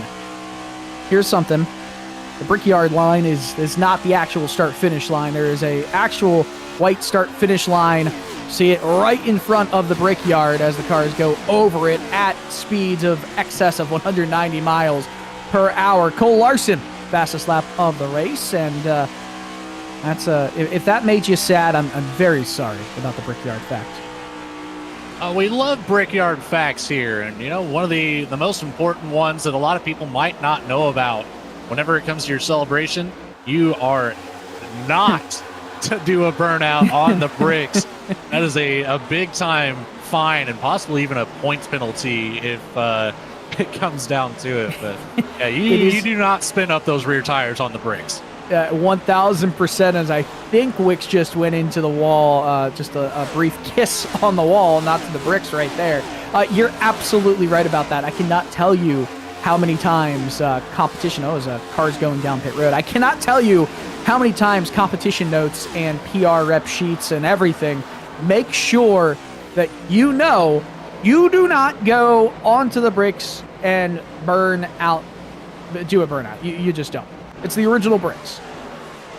You got to keep those intact as much as possible. The 43 of that's a hard hit. Down. You see right there. Paul Shaw. 25 and the 3. Yeah, sorry for cutting you off. Shaw slammed the outside wall on that right side and still is in the throttle, but way off the pace through that corner. Gets into the marbles. Hits the wall again. Down into Wicks, who goes for a spin into traffic, up into the outside wall. And that is an unfortunate moment that brings out the yellow. Oh, wow, that was dangerous. We had one that shot down to the bottom and, not quite as close as what we saw with Gates and Maconi, but still another one that's closing in on that code brown factor. Well, I just said before, and I'm happy that the 45 gets into the outside wall. That's the second corner in a row that he got way tight. Michael Prince did and got into the outside wall. This one was obviously a lot bigger, and it ended up impacting the O2's run right there. So this is the run going down the backstretch into turn 3. And I think he almost moved to the right because he felt like he was about to hit the driver in front. So maybe rolled off the brakes a little bit and went up higher, but still you get into those marbles and you can't keep the same speed. It just goes back to what I've been saying about you got to be consistent and just worry about your line. And we haven't seen that a lot in this race, specifically when it comes to the incidents in this race. So 85 laps to go. Does anybody pit? I say no. Again, we just made a 6-lap run there. There's no need to, especially if you're up here in the top 5. We've discussed it already at least twice that the lap count being so low on this doesn't seem to have an effect. So we're going to see a good portion of drivers bring it down. That will likely be a fuel-only stop. But, it's extend the fuel run a little bit. We're right in that window of cutting this in half. Don't love it. Don't love it. Unless you're already in the back, then, whatever. But I don't know how I feel about that. They're still going to have to pit 2 more times before this race ends. It's almost inevitable. It's going to be close, but it's almost inevitable that they'll have to pit 2 more times before this race does reach its conclusion. But yeah, I'm not so sure I love the decision time right there. All right, let's talk to somebody. Who do we want to talk to? And let's remember the team this time. Why don't we talk a little bit? We gotta talk to one of the top 3 drivers, right? I feel like we do have to. I was thinking maybe the top 5. I'm keeping an eye on that the 555 here in 5th place. We got the 55 of Truth Hope holding down that 5th spot. I think it's a sign, Dylan. I think we need to talk to Truth. All right. How about you talk to Truth and I bring him up from the Misfits team chat for you? sounds like a plan to me. And, you know, I think this is a perfect opportunity to try to maybe get some better insight on the fuel run. So let's get Truth Hoke up here in the booth. Have a quick word. Dylan Coyle, it is on you, sir. Let's see it. Trying to get him here. Truth Hoke, you've got Dylan and Logan up here in the Maconi booth. You got a copy, driver? Yes, sir. Well, I brought you up here because you're the 55 holding down the 5th spot. I thought it was a sign. How's that car handling out here? How are these restarts affecting your ability to make your way up to the podium spots? The restarts are a little rough for me, but the car, it handles pretty decent. If you get behind somebody, it pushes real bad. I have no air on the nose, you won't push. That's kind of what we've seen. Yeah, that's kind of what we've seen here time and time again. Just a little bit of tight conditions, contact with the wall affecting some of the drivers, but you seem to be holding it down here pretty well. I've got to know, what are we looking at fuel run wise here? Just to clarify a little bit of information for us. Oh, if it goes green, I'll hit probably about 30 laps, somewhere around there. So you get about 37, 38 laps. Hey, perfect. That's exactly where we were kind of getting our information from. So, Dylan, I think you're spot on with the 2 more stops here. Truth Hoke, we're double back up, coming down the back stretch. Just a quick opportunity. Anybody we can shout out? Just my wife, my team, Troy, Chris, Jesse, Dylan, Greg, and Odie's in here today. And you guys, I can't wait to watch this back. I think you're going to watch it. It's been a great show so far. Good luck starting on the inside here. We'll get you back down to that Misfits team race chat. Thank you for your time, Truth. Thank you.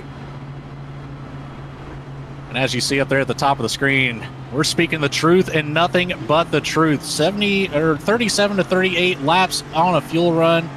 Yeah, you're spot on with that. 2 more stops here tonight, Dylan.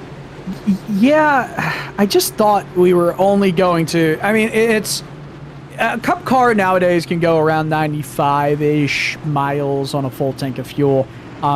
A lot of circumstances can extend that or make that a little bit less, whether it's a lot of start and stop, caution periods, whether, you know, how much you're using the brake, how much you're using the throttle. But 95 miles seems to be a good, point to go off of, and we would go much farther than 2 of 95-mile stints. So still a lot of racing left to go in this one. We're almost halfway through. Green flag back out in the air. Cole Larson, as he has done so much in this race today, leads the field to green. Pendle, Prokop, Velaquet, second and third.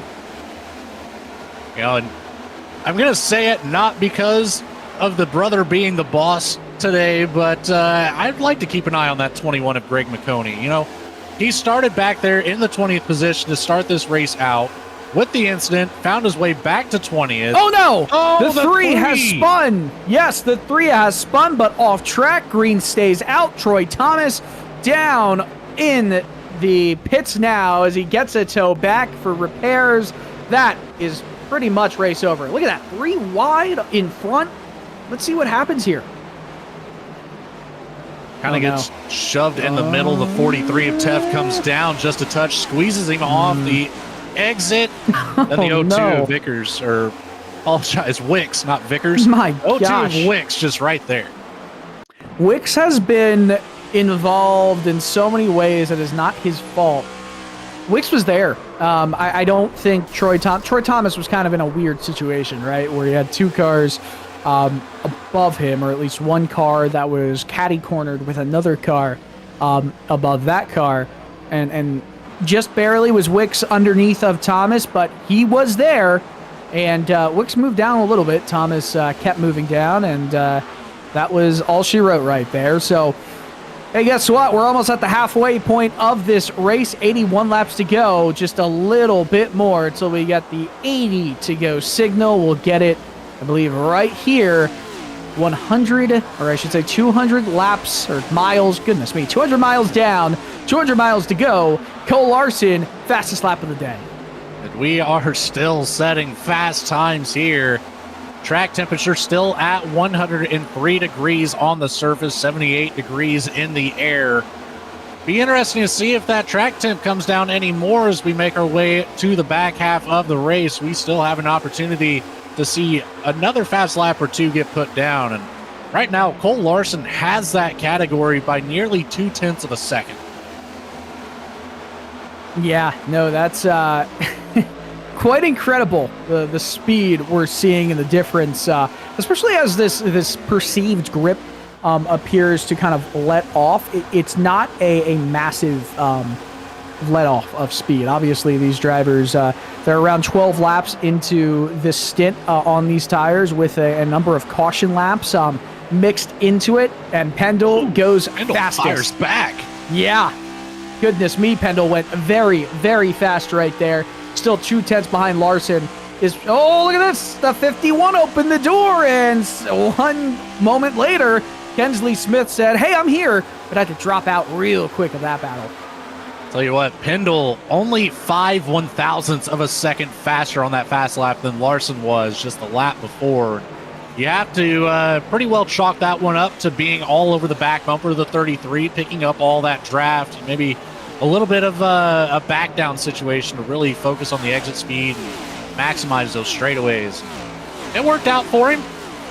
We'll see how long you can hold on to the fast lap as we've got some scrambles going on towards the back of the field. There goes the 78 at full tilt down into turn 3. Richard Ode leading kind of a pack that's separated back here in the 16th position. We've got, somebody down on the track there. Sideways. Sliding right back up to the track. Caution out. Oh my goodness. Almost got slammed once again as he came up the track. Corey Crawwell. Goodness me. That was a lot cleaner than it could have been. Yeah, that was certain doom as he was diving down into turn 2 off of turn 1 loose back here on the instant replay. We'll see exactly what happened. You know, he got a good entry there. Maybe just that slight touch with that white line. Not too sure. That's where he got loose, was after making contact with the apron just barely. I mean, no contact. Yeah, no contact. No contact. Used all the available space on and off the track without hitting the wall. Obviously, there's no flat spotting in iRacing, so there is no need to worry about flat spotting the tires. Just a lot of wear onto those tires from sliding across this track surface. But I mean, you're already in the back. You've got lots of sets of tires remaining. Might as well take a set of tires. Yeah, absolutely. The most pits that we've seen so far this race is only 7. So, you know, if they were to take tires every single time, they still have 2 sets remaining. Corey Crawwell only been to the pits 5 times so far. So he has plenty of Goodyear rubber still available to the end of this race. And realistically, 2 green flag runs here, we might not see anybody make that full 9 stop. Yeah, I don't know when we're going to see. So if they pit right here, they'll only need to come down 1 more time in this race to make it the rest of the way. It's going to be close, but that's all it would take. This is why we're seeing the whole field come down pit road. But, oh boy, Richard Ode and Jaden Wicks are going to restart in the front row. They did not go down pit road. Ooh, baby, we got something different brewing up right here. And they've only got 8 laps out of the pits with multiple periods of caution laps. So they're close. And who's going to have the right call here? I do not know. I like the call to stay out. You know, again, just to recap, we've already seen it twice where less than 10 lap old tires are beneficial. And the track position has been so important here. Richard Ode has not quite been up to the front of the field. Jaden Wicks on the O2 also hasn't quite been to the front of the field today. They've been kind of locked into the middle and experiencing all of that dirty air. Now it's a tide changing effect to have some clean air on the nose of the 78 and the O2. So Corey Crawwell, of course, will get an end-of-line penalty for bringing out that yellow right there. Don't hit the pace car. This is not Days of Thunder, but you would just phase through the pace car. So if you'd like to, I guess you could hit the pace car. Throwback to NASCAR Racing 2003 season when you could hit the pace car. Hit the pace car! Hit the pace car! Hit the pace car! That was not planned, by the way.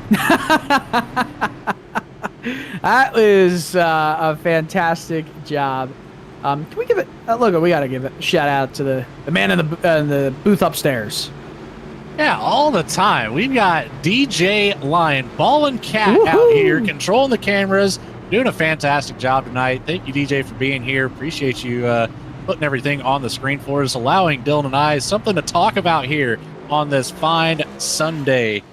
It is not quite up to noon yet for me here in the Central Time. And Dylan, I think you're already into the afternoon. No, I am. You're Oh, awesome. you're awesome. That's I don't know why I thought of Homelander saying you're awesome, and that scares me for what DJ could turn into. By the way, DJ Lion or DJ Dog? You know, Snoop Dogg, Snoop Lion, all that. Yeah, all that stuff.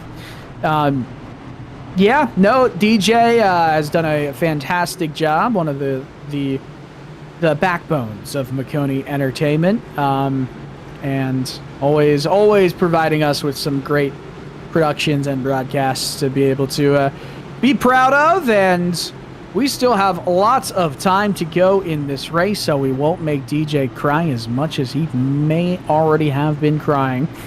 Right out of turn 2, they've got just over 1.25 miles to go before taking that green flag once again in this race. The top 2 stayed out.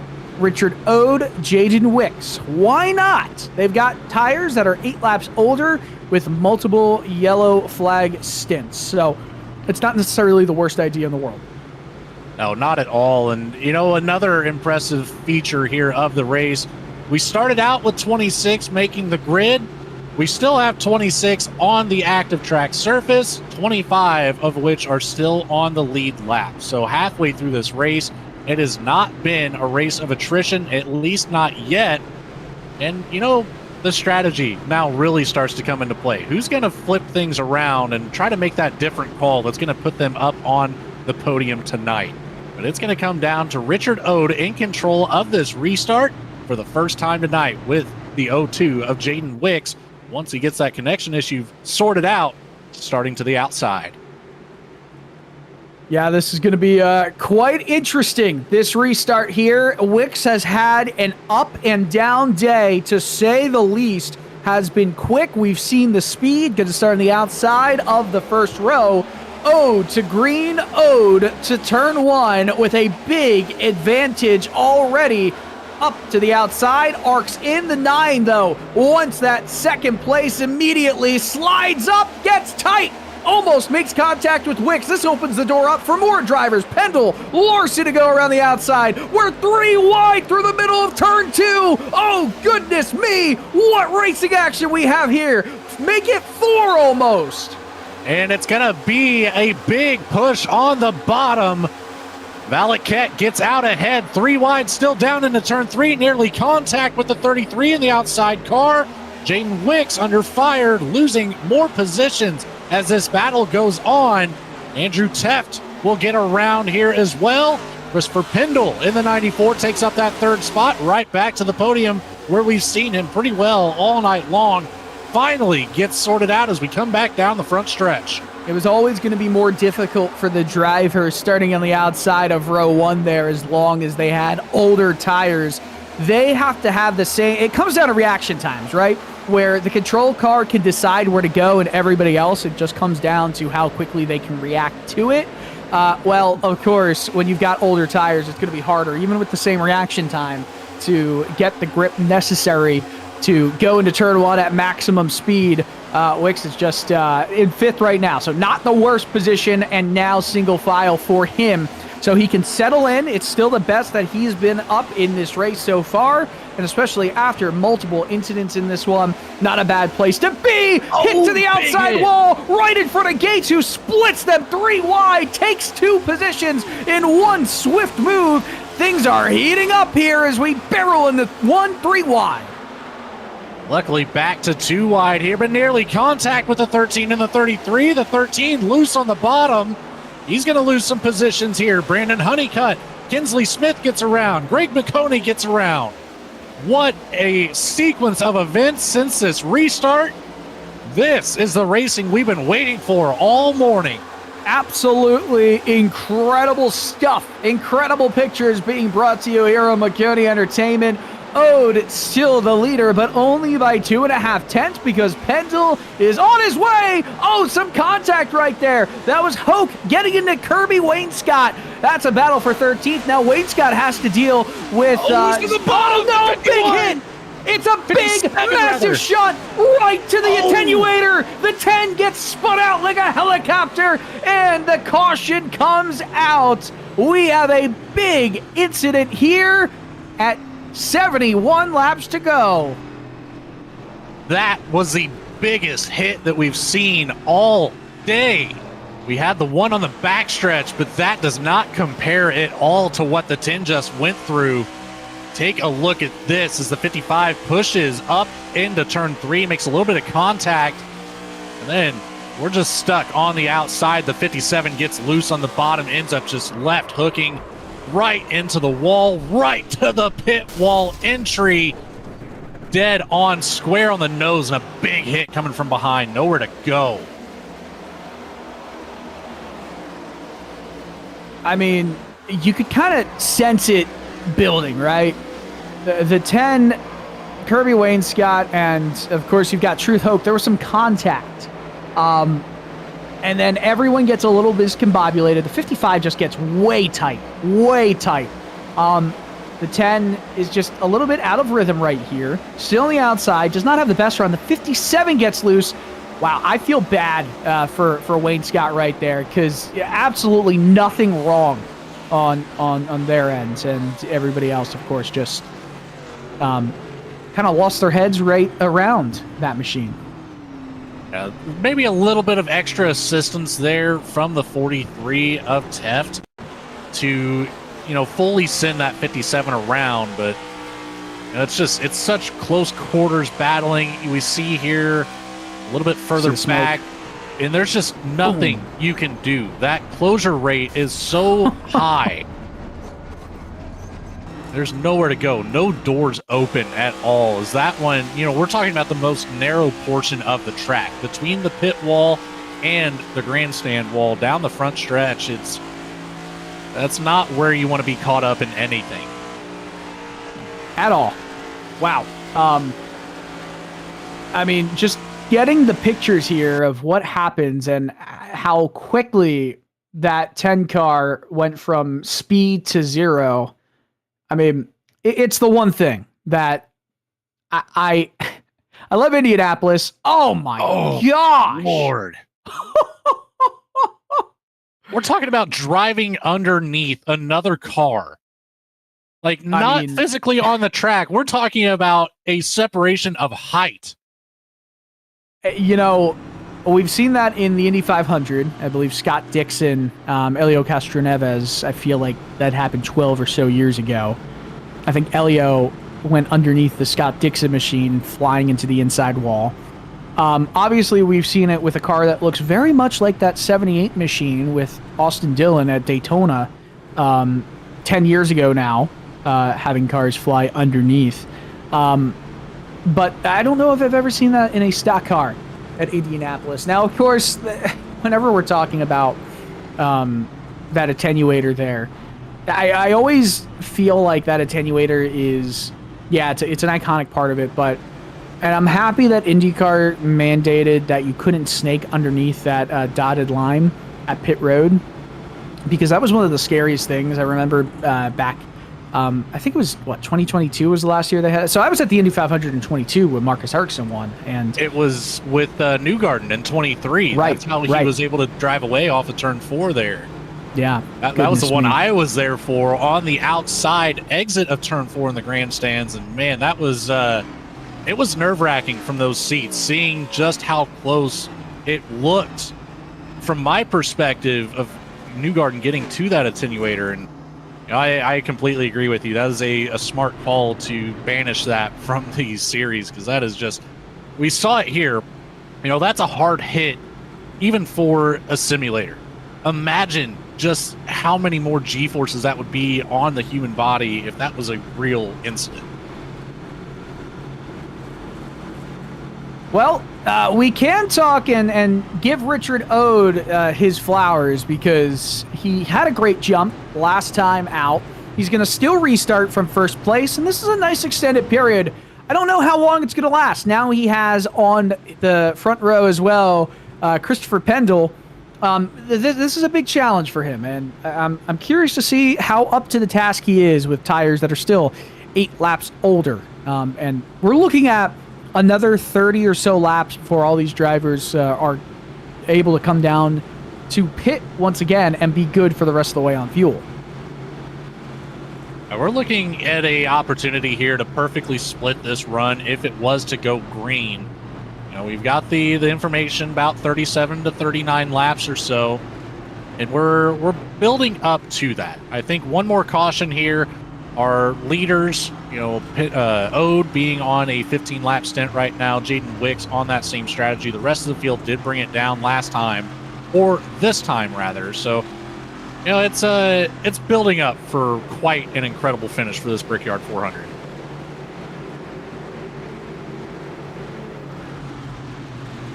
This is going to be a fun-looking restart right here. Ode on choosing that inside line for it.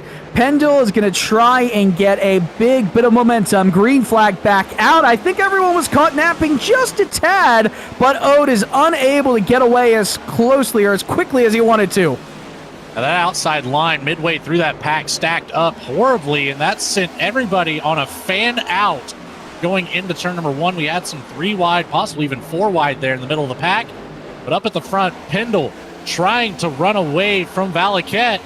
And it might be 3 wide. It's going to be 3 wide. Down into turn 3, the 0-2 of Wicks challenging the inside.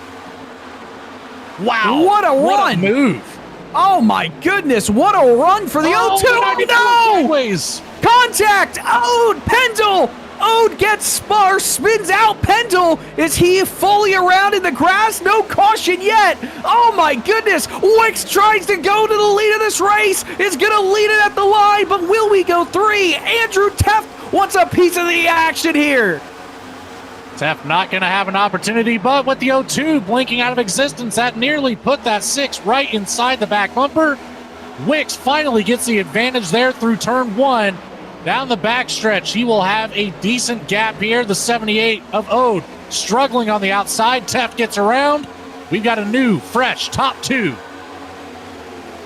Oh, more contact. Alex Gates there. Look at that. That's Greg Maconi. All these drivers wanted more of a piece of the pie. Maconi wants to get right back up to where he feels like that car and his ability is capable of. Maconi, P4 on the charts. We'll try and keep an eye out for what's going on in the back of the field right now for Pendle.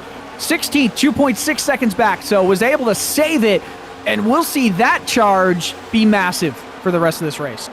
That 78 nearly self-cleared off the nose of the 45 there. It ended up being 3 wide halfway down the front stretch, and finally the 77 of Gates pulled away. A little bit of help with the draft from Ode. Ended up being 2 wide down into turn 1.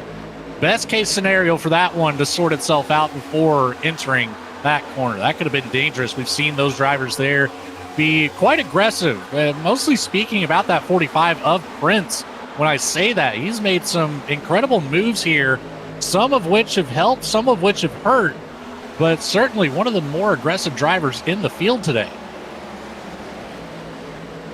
Well, there's money on the line. There's $850, I believe, in purse winnings, and we don't necessarily know the distribution of how that's going to go, but you win, you get a lot more than the rest of the field as Wicks leads the way. What a race that Jaden Wicks has had as we watch Alex Gates lead a pack of hungry bees in behind. Hungry bees is a wild word. They're all in search of the honey. I don't know what went through my mind right there, but we do have Honeycutt in the field, currently running 11th. So, there's a correlation somewhere along the line. It might be a stretch, but it's there, I promise. Causation, correlation, and no, that was definitely... car in the wall. Correlation.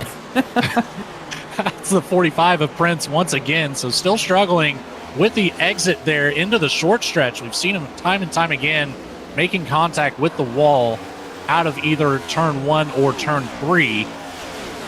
Richard Ode still holding on behind in that 7th spot. We'll take it back to a quick replay here as well.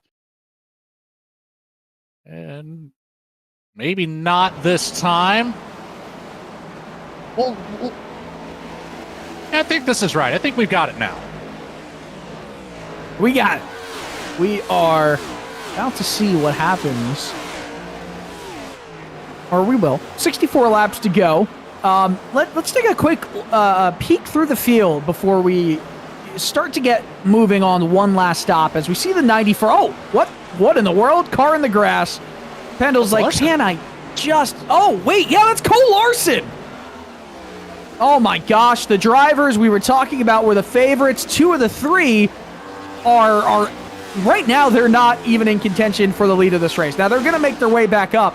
But Cole Larson and Christopher Pendle are both outside the top 10. This drive to the front is going to be fun. I tell you what, though, this just battle right here in this position, we're talking about Alex Teft, Brandon Sanfilippo, Christopher Pendle, Cole Larson, Brandon Honeycutt, even Brian LaPratt, and I think Truth Hoke, all in this battle just outside of the top 10. We're talking 2x2 for 3 rows in the middle of the field. I mean, this is exactly what we want to see from races at Indianapolis. We can only hope that the real-world Brickyard 400 that will follow the conclusion of this race will just be as exciting, and hopefully Ty Dillon wins the $1 million. Ty Dillon, if you will. No, there's no reason I'm saying that. Thank you. I didn't even mean to, by the way. I thought million and I thought Dylan, and then it combined, and I'm like, you know what? This is a cringeworthy statement, and I'm going to say it. I think it's because you doubled down on it. It just made it a little bit worse. I did. And I'm going to triple down on the Dillian shout out. By the way, hi, I am Dylan. I would like $1 billion. Anyway, this is cringeworthy. All right, now I agree with you. Maconi trying to make moves by Gates, and Gates is now struggling a little bit in this pack on the outside. Can't get the momentum up. Cannot quite. Oh man, just was cleared by the driver in front, Michael Prince, who has been quite aggressive in this race.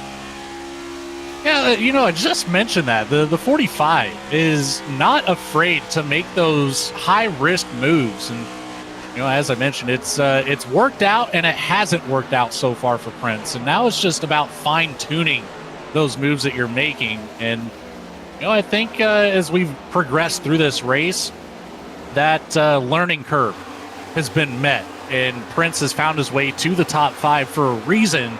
So it's working out so far. And I had to bring attention to Greg Maconi.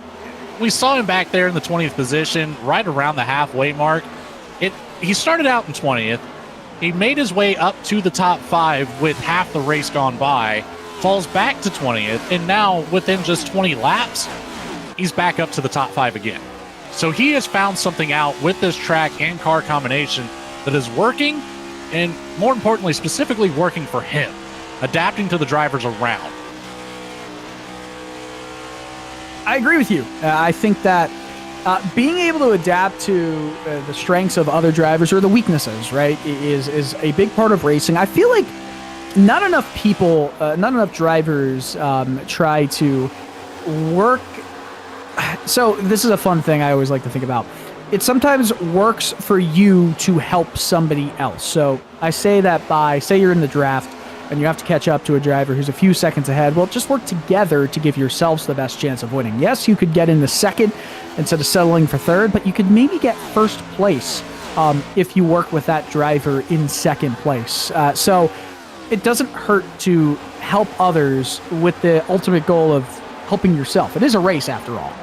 And we're seeing a perfect example of that on the screen right now with the 6 of Teft and the 21 of Maconi running 3rd and 4th respectively, but they've separated themselves from behind. You know, we've got Prince back there in the 45 holding down the 5th position. No threat to those two drivers right now, still trying to hold off that 77 of Alex Gates. Now, up ahead of those two drivers, we have Jaden Wicks and Dale Prokop-Valaket. You know, about a half of a second separating those two. But when they get bumper to bumper, you know, they have an opportunity to run away from Teft and Maconi. So it's we'll just go right back to it, a causation correlation effect. Yeah, it really is. You know, whenever you've got a track that is very set up, one corner sets up the next, or at least one corner sets up the rest of the lap, there's no real reset for the entire 2.5 miles. Because even when you're on the, say you get a bad run out of 1 and 2, as, this is a struggle right now for Richard Ode, who is leading the race and now is falling back and back and back some more, down into 15th, and is going to get swallowed up by multiple drivers all jockeying for position right here. When you're running down the backstretch, however you've done in 1 and 2 is a direct reflection of how fast you're going to be going down the backstretch, and then so on and so forth. So it's very much a cause and effect kind of racetrack. That's the best way to describe Indianapolis Motor Speedway. You know, being the shape that it is, it sets itself aside from every other track on the schedule. You know, it's you flip-flop this place and it's identical from one end to the other, the north end or the south end. So to set yourself up in 1 and 2, you're essentially setting yourself up for 3 and 4 as well. You really are, as we see Crowell down pit road and gone from the race. So that is back to the garage. Back to the garage. Yeah, that is the DVP is expired, retired from this race. So 57 laps to go in this one. What an admirable job from Jaden Wicks, who has 8-lap older tires. I think the real question though right here is pit strategy, because it's not necessarily working out into his way. He needs more cautions to come in this race, I think, to make it to the end of this race. It's going to be way too tight with just green flag racing the entirety of the way. And one thing to think about too, the O2 of Wicks has already used that fast repair available on the night, as we see the 94 starting them out that comeback on the recovery up to the 8th position around the 12 of Brandon Sanfilippo. So making moves back up. I think he fell back to the 12th or 13th position, already back into the top 10. That 94 has some speed. It's a shame to see that incident put him so far back, as he was battling for the lead. And then, you know, we've already seen him up in the lead today. As we'll pull this up right here. That is 28 laps led for the 94.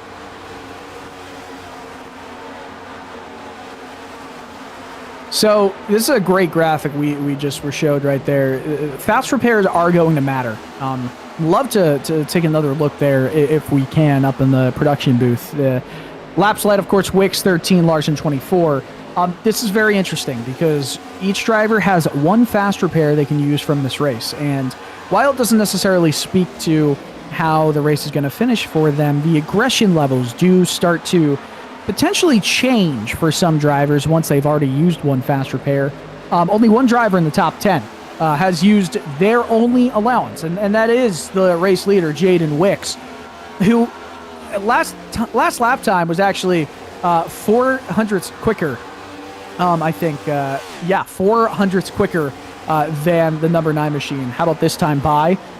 We shall see, and it was a little bit slower, pretty much equal over the last 2 laps between Prokop-Valaket and Wicks. So just a great job. We've been talking about the O2 speed all race long, just so many incidents, so many moments. This would be quite a story if he was able to hold on and win this race.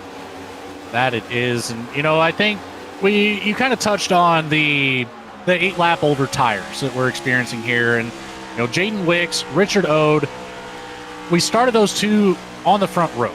Ode was in control, I believe. Wicks right there beside him. Wicks obviously benefiting the most from this restart as Ode has fallen back to 16th. I think the difference here is that clean air. I like to touch on that quite a bit. That's one of my favorite aspects of this next-gen car is just how tough it is to drive with dirty air on the nose. So, although quite the difference in the tires this late in the race, a 31-lap stint for Wicks versus a 23-lap stint for all the following drivers back to the top 10. It's been a very beneficial run here for the O2. Yeah, it definitely has been. And we'll see if that strategy, if a little stroke of luck does still fall to the O2's way. I think one caution will get it pretty close. 2 cautions, I think, would put the O2 into green territory without having to pit an additional time to the rest of the field. The other driver that did stay out was on the same strategy as Jaden Wicks, Richard Ode. The last restart, it did not work out in his favor. Whereas the first restart, with both Ode and Wicks starting up front, Wicks was able to stabilize down in the 5th and 6th for a good time. This time, Ode, of course, fell back to 16th. Christopher Pendle, remember, has had a great race for him so far, continues to climb up the ladder, as well as Cole Larson. Both of those drivers are kind of doing this in tandem with each other. No use in fighting each other right now when they can just keep moving up through the field. Remember, it's that helping each other to hurt them at the end of the day. It's just like an abusive relationship, I guess. Goodness me, that was a horrible line of thinking, but let's cut that. Yeah, where's our bleep button on that one? I would love to. I don't know why. I mean, they're hurting each other at the end of the day, but they're both getting what they want out of it right now, so maybe it's not. Well, we'll just scoot right on past that. Yep, let's do that. Right back to the Pendle-Smith battle here. The 94 all over the back bumper, but again, not really making a move. Content with that 8th position right now after the recovery effort. You're in a great spot going to the end of this race. Only 25 laps on your stint currently, so he's got the opportunity to extend this to that fuel window. And I think that's what we're seeing from the 94. He's picking up the draft here off of Kinsley Smith and just able to hold it down and extend that fuel run, like I mentioned earlier, 1, 2, maybe 3 laps if you're lucky. And then that could very well put you right in that fuel window to take it to the end under green, barring any of those green-white checkered attempts coming into play. Because that's going to be a huge, huge factor here going into it. If somebody decides to overcut towards the back end of the field, and we have one of those green-white checkered attempts come out, a lot of these drivers, if they split this perfectly in the middle, might not be able to complete that green-white checkered attempt, essentially handing over the lead to somebody who might come from the back of the field.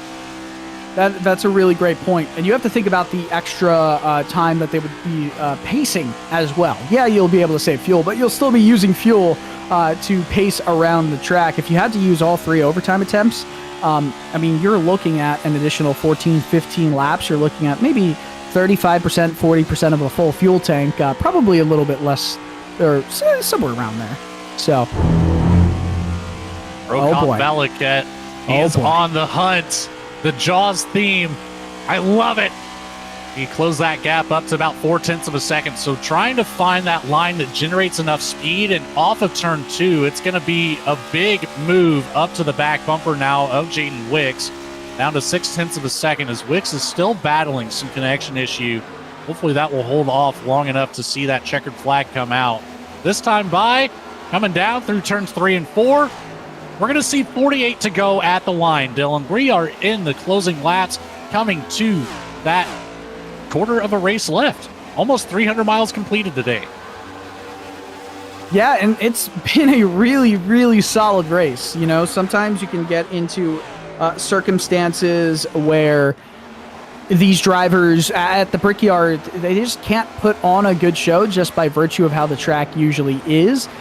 There's just something about this field and in this league that all the drivers are really well and evenly matched, and that is quite impressive. Quite impressive amongst all of them. Yeah, Pro Cop Veloquet is like a shark in the water sensing blood, but I don't feel like Wix is bleeding at all. Yeah, no, not at all. We're still holding on to that 0.6 of a second gap to second place. So Wix, again, very much benefiting from the clean air. I think that's what is going to be the biggest playing factor here for the O2 to come home with the podium tonight. And, 37 laps, we might see 41 to 42 on this run for Wix. Maybe a little bit more, having some of those laps under caution. So it'll be interesting. We are starting to get to the point where that O2 is watching that fuel gauge with one eye on the track, one eye on the dash. It is crunch time as the 94 recognizes the same thing, locked to the back bumper of the 15 of Smith. We might see that 94 of Pendle start making moves here as he's going to take a look to the inside, a little bit of a lunge in. The 15 backs it off, holds on to the door on exit of 3. Down into turn 4, still on the inside. Nearly contact, closing that door, going to pinch him low. Great move by the 15, very defensive right there. Yeah, no, that was a great defensive move. You got to pinch. That's the onus is on the outside car to give enough racing room for a car to be there, but you can pinch to make it as difficult as possible. How about a swap over, a crossover attempt? The 94 and the 33, they are fighting with each other all of a sudden in this one, and neither of them want to relent. Almost contact again. My goodness, they're fighting really, really hard right now. So here's the theme that I've noticed, Dylan, is the inside Soundboard line benefits on the restarts. The outside line in the longer runs is where you can really start to generate momentum as Pendle makes slight contact with the wall out of turn number 3. But it really just comes down to having that ability to pinch your competitor as the 94 into the wall again. So struggling here in the long run, it might be time to get some fresh Goodyear tires on that car. Well, they'll have to survive a little bit longer. It's not to the end of this race yet. They still have to go as long as they can, really, on this fuel run. Okay, yeah, the shark is closing in. That's 2/10 since the last time we really went back on this one. So that Jaws music is very applicable for this moment.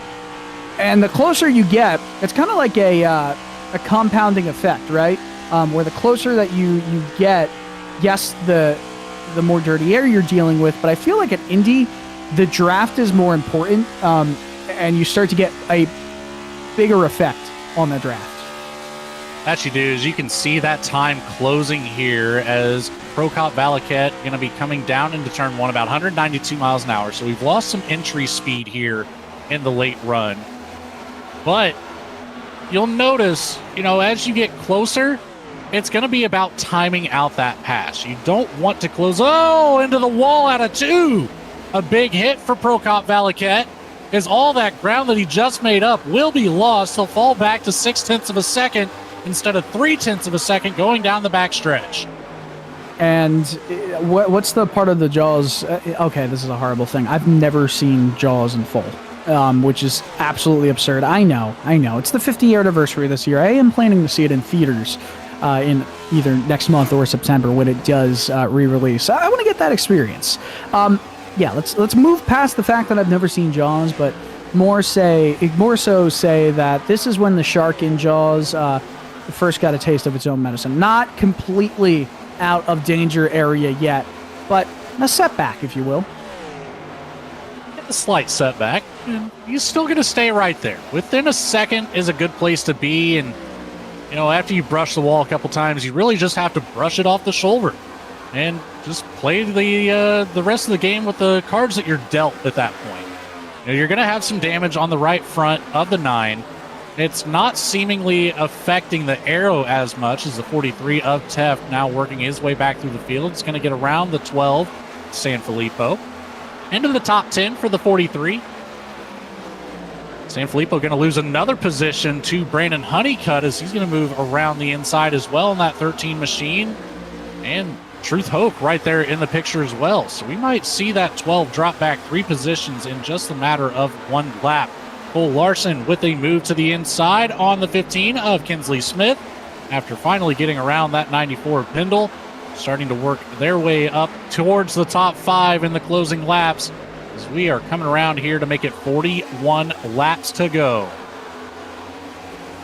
Not only 41 laps to go, but once we get to 40 laps to go, 75% of the way will have been complete as the 94 takes a look down the inside of the 15. Move not quite done yet. They're going to be even going into 3. Maybe the advantage is with the 94, but if the 15 is able to keep on the outside, nope, not going to be able to do that. Racetrack ran out. That's a hard hit into the outside wall for Kinsley Smith. That is due to Pendle being able to slide up in front of the 15 machine, put the dirty air on the nose with the speed that the 15 had. Just ends up pushing right up into the wall, and you can see that front right bumper damage now. That will be the spot is, Wicks has now brought it down to pit road. So 41 to go. Oh, no, missed the box. Taker. Missed the box, had to reverse. That literally added a half second or so to his overall time, and he was only a half second up in front of the 9 machine. That could be detrimental to the potential race victory here. So 41 laps to go. Prokop Valiquette in the lead, but Wicks has made his bed. He needs to go an awful long way, and he's gonna have to hold out hope for some cautions to come as Michael Prince also down pit road, this time with 40 laps to go. Let's do the math here. 102.5 miles is what we have to see that O2 car go before the end of this race. That is a lot. 90 to 95 miles, maybe a little bit over, a little bit less. I don't think you're not lifting that much here at the Brickyard. 102.5. That is a far stretch and a far hope and prayer. He needs a caution. And don't even forget about the green-white checkered attempts. If we take this green all the way to that checkered flag, or rather the few laps before, Wicks will not have enough fuel in the tank to go around for even a single green-white checkered attempt. That's a great point. That's a great point here. I mean, I don't know how likely the odds are, unless we have multiple cautions that follow each other. Yeah, you could see Pendle was going to hit the wall, just the trajectory of his car. And there's a little bit of gamesmanship happening right here between he and Cole Larson. And I think you see the eyes kind of widen on Pendle in that 94 car with the 33 just up in front. Oh, absolutely. After being pushed back in the back of the field out of the lead, he's put together an incredible drive to be challenging for this top 5 position. The 33 of Larson, like you said, just kind of, he's going to bring it down, actually. So the 94 Pendle will fall out of the 6th position to elect for a full tank of fuel, likely some fresh tires. We've got one more falling in behind as well. I believe that's the 15 of Kinsley Smith. All right, so with 38 laps to go, the deal becomes a lot simpler here with only needing to go 95 miles. And how long have I said is the average amount that these Cup cars can go on a full tank of fuel? Sounds about right. It's 95. I don't know. There's so many things to think about right now because we're at such a weird point in the race. For most of these drivers right now, it's green flag run gets you to the end. A caution before then can help you with a green-white checkered attempt, but at the same time, you don't know what the other drivers in front of you are going to do, and there's a whole lot to think about here in the last quarter of the race, Dylan. Yeah, you're right. There are way too many variables at this moment, but if we're just talking about a green flag run to the end of this race, then pitting on lap with 38 to go is going to give you a lot better of a chance to make it to the end. You should be able to make it at that point. I'd be shocked if not. I still think the O2 is too close for comfort. I mean, if it goes green the rest of the way, the 9's coming down pit road right now with 36 to go. This is a great situation for the 9. I could see the 02 having to bring it down or running out of fuel on the white flag lap. That's how close it's going to be. We've got more cars coming in as well. I see Gates back there at the very top of the screen just faded out. I can't quite catch the number there. Falling behind the 9. Might be these... Yeah, well... Can't quite see it. So I'm just going to hold my tongue on that one. Perfectly in the box goes Valaket. So good way to start that stop. Yeah, that is a massive move right there to get into the box as cleanly as he did. To give you a little bit of insight, the 02 on pit lane was a 51.627 with a 15 flat pit stop. The 9 with a blinding pit lane speed, if it's accurate. Oh, yeah, that's a second and a half quicker. Goodness me, that's 2 seconds quicker on pit lane than Jaden Wicks. I mean, Wicks, yes, quicker pit stop by 0.4. It was a 15.4 versus a 15.0. But in terms of speed and in terms of where they are out on track, as you see, 2.5 seconds was the gap down pit road and pit lane time. And a lot of that was because of how Wicks got into his box. That I said it could have been the problem. And it could have been the difference between a race win and a race loss. The gap on track, 2.5 seconds. Well, another difference that we're going to have here between a race win and loss is that 13 of Brandon Honeycutt picking up a speeding penalty on the entrance of pit lane. So that will be a hold in the box, already in progress, over 30 seconds spent in that pit stall. And I believe it is a 40-second hold for speeding. So you got the 12 to 15 second stop with an extra 40 seconds. So you're going to spend about a full lap in your pit stall. Yeah, that is a detrimental way for your potentially final stop of the race to go. Still 34 laps to go in this one. This is the longest green flag run that we've had. And one of the only ones that we're going to be seeing, maybe, knock on wood, without any cautions interrupting it. Now, I did say that, so the commentator's curse is fully in effect here, and it could play a part. 3 drivers, Cole Larson, Alex Steft, and Steve Vest, still yet to come down pit road. Here's a good thought and a good lesson of where we are in terms of stint length. Larson pitted, or has yet to pit. Yeah, there you go. 37 for Larson and Taft, 35 for Vest. So 38, remember, is, or I should say 37 to go, is when we saw the driver. I'm sorry, I'm trying to think of all the math in my head. 38 to go was when we saw Pendle bring it down pit road. With 100 miles, 100 miles left in the race for him.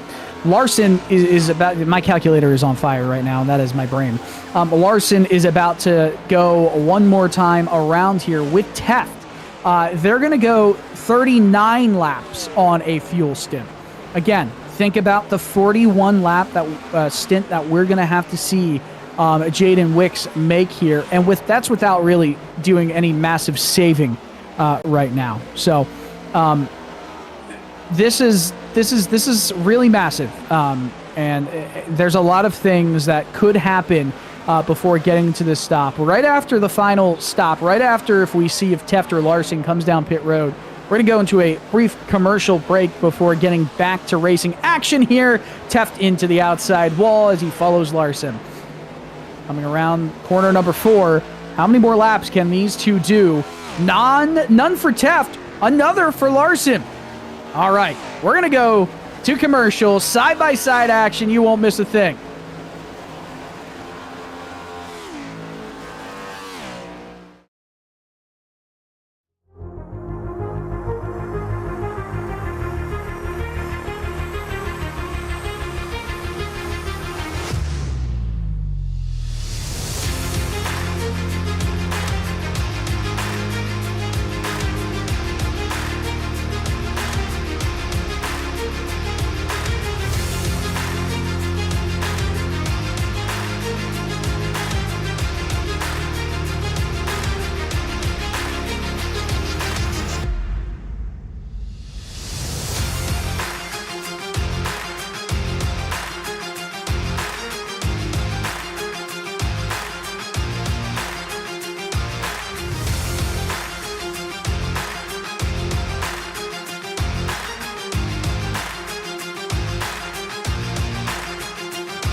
Cole Larson went down pit road after a 40-lap stint.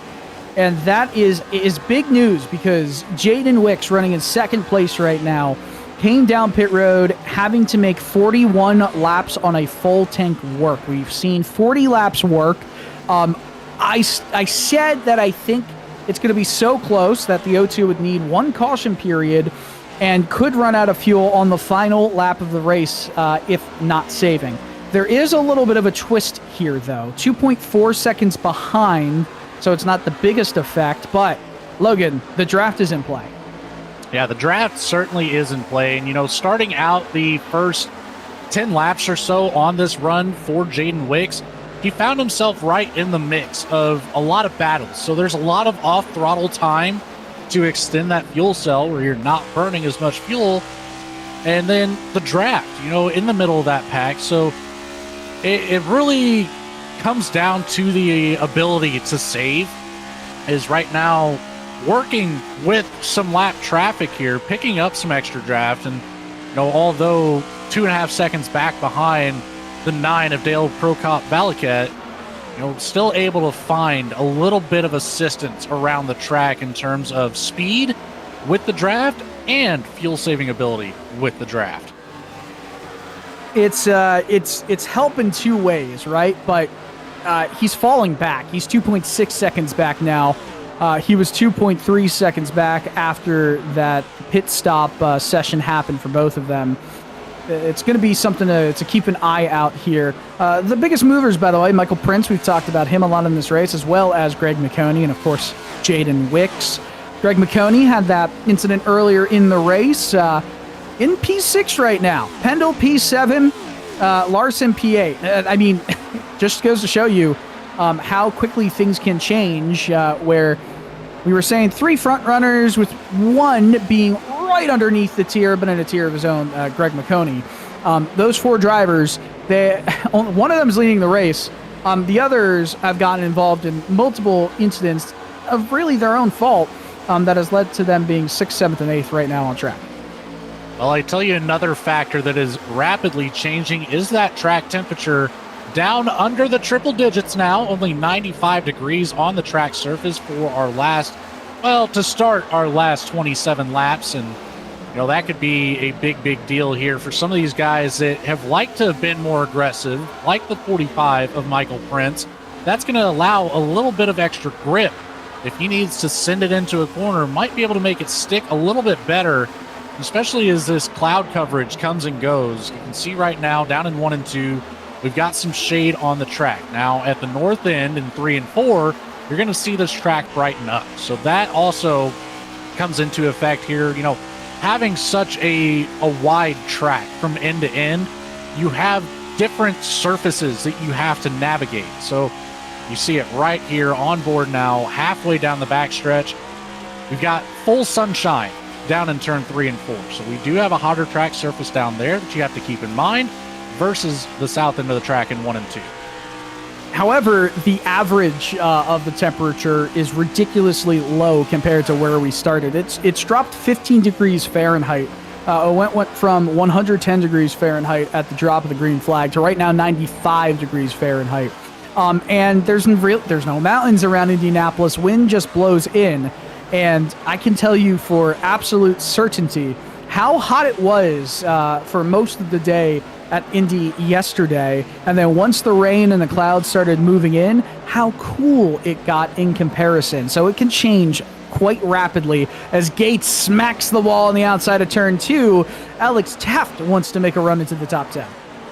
Gates says 'tis but a scratch, as he was able to keep his momentum, keeps it ahead of that 43 of Tef, but Tef is going to dive it down into turn 3, gets well clear of the 77 in that short stretch between 3 and 4, be able to climb all the way out to the wall, maximize that entry into 4, and try to make the most of it here down the front stretch. So we're going to have a small 3-car tandem at the back of this field that has an opportunity to really pick up some speed here just outside of the top 10, or rather the back half of the top 10, with that's going to be the 12 of Brandon Sanfilippo, the 43 of Alex Teff, the 77 of Alex Gates, and the 55 who were on board with Truth Hope holding down 12th position.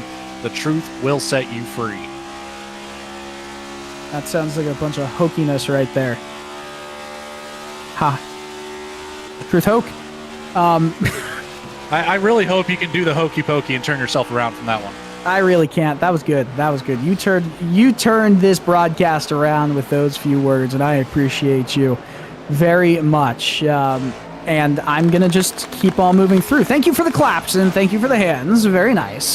Pro Cop Valicat currently 2.4 seconds above Wicks. That gap has been quite stable since Green Flag Pit Cycles did all go through. I'll tell you what, though. Andrew Teft is about to get by Wicks, it feels like, with how that gap has continued to shrink. I have an idea. And again, it goes back to this theory I've brought up once or twice in this race about trying to work with another person to help yourself later in the race.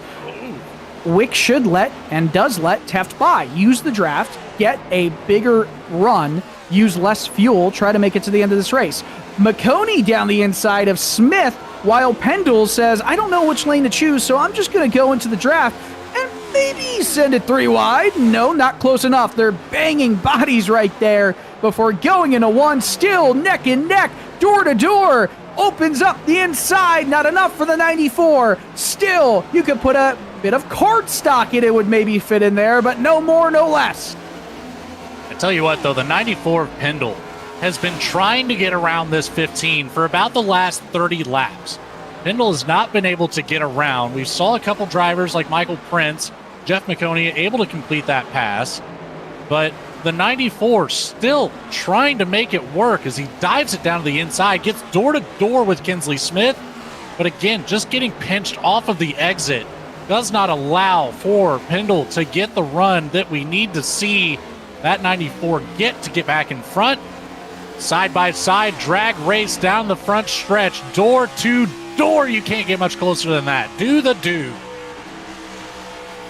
I mean, that is just an unbelievable shot. Great cameras right there. Cannot get the momentum, cannot use the mechanical grip afforded by those Goodyear tires to make it stick on the inside through 1. Has some momentum through 2. Puts some air on the left rear through the backstretch, and they make this run into 3 with a load of momentum and intensity to follow. And you have to think, too, at some point, when does Pendle get fed up? But he's going to seemingly complete the pass. A little bit of a slide through 3. He's going to get the switch over from behind. Smith to the inside. Will Pendle pinch off of corner exit? No, all the way out to the wall. But gets the better drive off the corner. Going to pick up some of that side draft right back up, nose to nose. That is what Pendle was trying to do lap after lap. Didn't work out for him. Works out for Kinsley Smith instead, holding on to that 6th position. I mean, this is legitimately a fantastic race we've got on our hands throughout the entirety of the field, but just outside the top 5 spot, this is awesome. Now, we know the speed that these drivers all have. Kinsley Smith, what a job Smith's done in this race, and currently holding on to 6th place. Is that the maximum that the 15 car can get to? Potentially, but again, oh no! Slides! Commentators curse. Almost took Smith out of the race. Now has to defend with no momentum on the inside. I was just thinking, too, before that when do we see the 94 get fed up with being stuck behind the 15, battling lap after lap? And we're going to see 3 wide, a big send down the bottom for Larson. Doesn't quite get there. But again, when do we see Pendle maybe use that chrome horn? We might see a little bit of a bump and run come out of the 94 around the 15 yeah.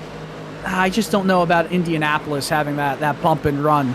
Some drivers like to left rear hook other drivers at 90 miles or 90-degree turns through turns at this track.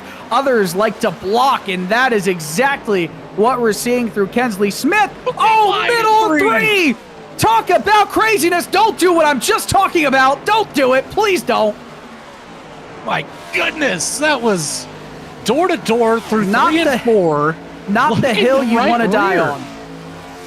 Oh, they just stayed locked together there in that short stretch, and I was with you. I was on the seat of my edge. That really had potential to make this race ending a whole lot more interesting as Pro Cop Valaket is able to extend the lead to almost 3.5 seconds. Smith bounces off the wall. Gotta be honest. Intense. Yeah, through just like live pictures, I don't understand what Kensley Smith's gripe with Cole Larson was right there. But who knows? That battle is over for now, as we've got 18 laps and fewer remaining in this race. Alex Gates in the middle of this 4-car battle, all centered around 9th place. I have to think it's really just, in the closing laps, the aggressiveness will kick up. I think that's exactly what we saw there come from Smith. The defense that has been played lap after lap today has been incredible. At some point, it has to come to an end. And we saw it finally for the 15 machine. And now we take it back here to the 77 of Gates and the 43 of Teft. Under fire, both of them from the 55 of Truth Hoke. Looks to the inside of Gates. Will he be able to get there in time before turn 3? He does. To that left rear quarter, dives it down to the bottom of the track. Makes it stick as Gates will have a little bit more speed coming off the top. We'll see how he sets up here for turn 4. By the way, while we're watching this battle happen on track, Jaden Wicks is really starting to fall back big time.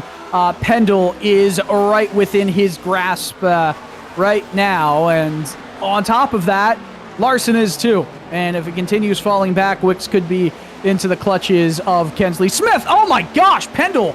That's the 5th time, but maybe the largest smack to the outside wall we've seen in this race. And it's crazy to think that there hasn't been much repercussion on the aerodynamics. You can see that crumpled front right portion of the bumper. So now we're going to see that 33 of Larson set up for an inside move here. Gets well clear using that kind of, that looked very similar to the tunnel of Pocono.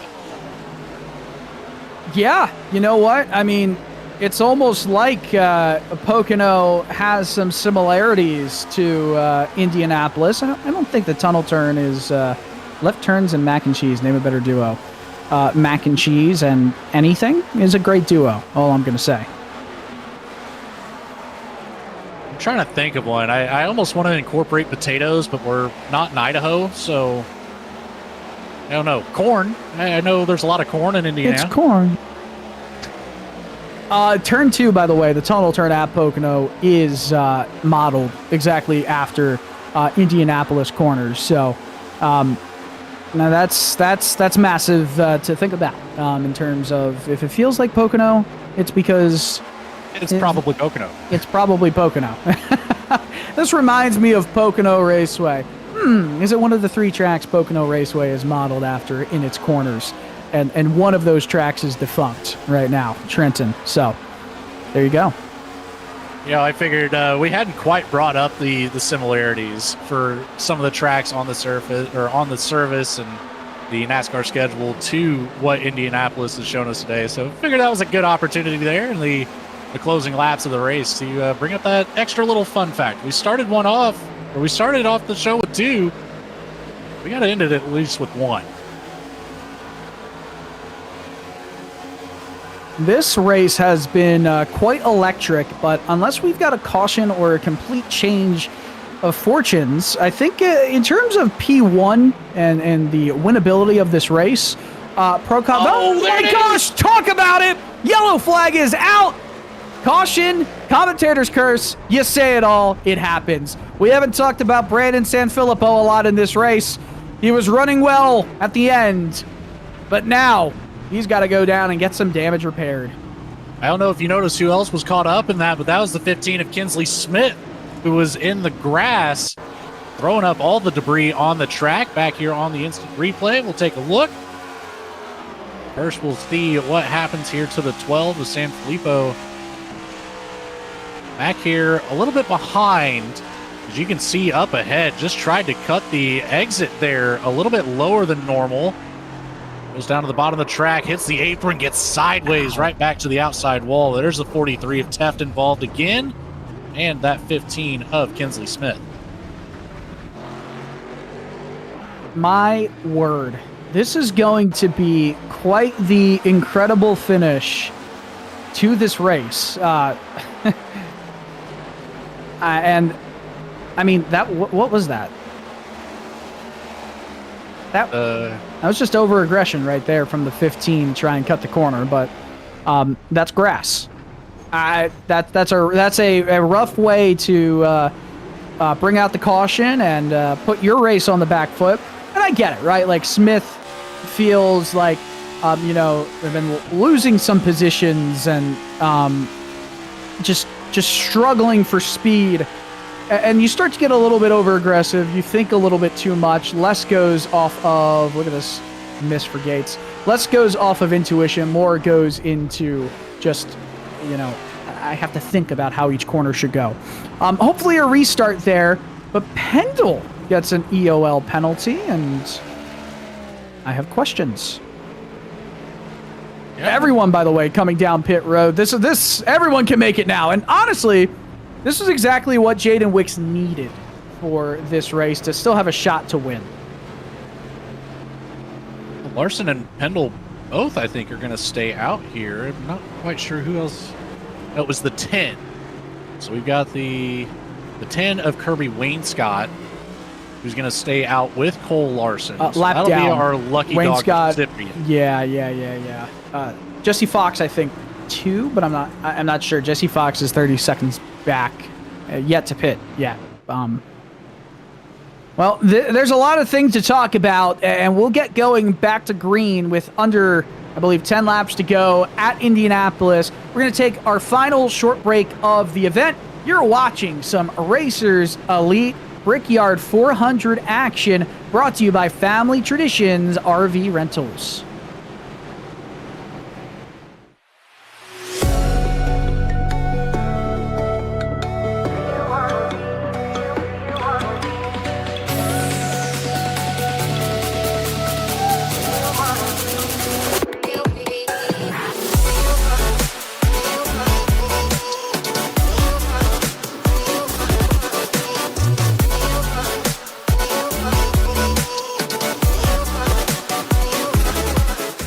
Racing isn't easy, but experiencing it is.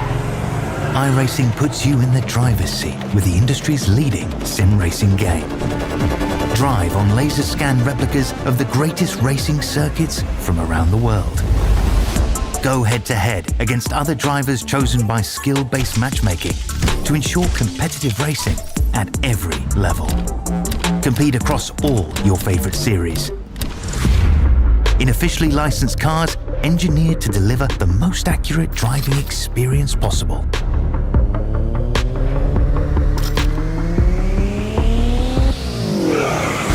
Join a race or host your own with players from across the globe.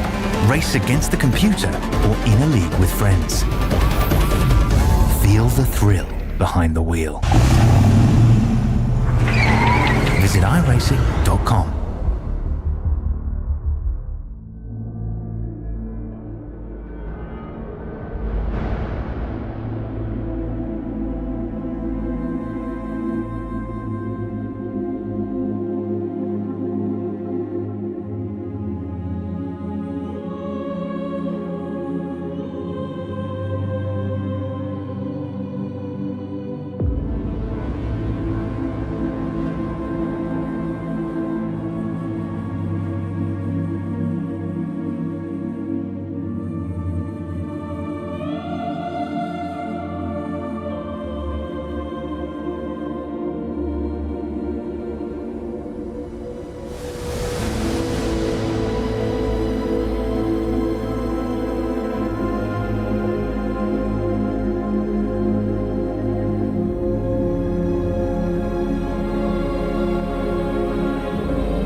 Ten laps remaining, 25 miles. All drivers on fresh tires except for Cole Larson, who has tires that were last taken 20 laps ago. It's all gonna come down to this. Pace car peels off, 150 laps down. 10 laps to go to decide the Racers Elite Brickyard 400. Larson refires. We're back underway here, and not the best of jumps. Prokop Veliket almost gets to the outside, still going into one, and they all scurry into the corner. It was interesting to see Larson not bring it all the way to that pit wall. Contact with the wall out of turn 1. More contact, just riding it all the way through turn 2. Who is this going to affect on the exit? That's Hoke. Luckily, oh, man, almost contact. But yeah, that's Truth Hoke struggling now. Big damage. He's going to be out of this one. Yeah, just genuinely rode the wall in a much slower way than Ross Chastain. I mean, is that just foot in the throttle the whole way to hope and make it to make it stick, or was that the 45 assisting him a bit? But he just drives into it from here. Caution back on the live shot, and it's the 21 of Maconi spun around.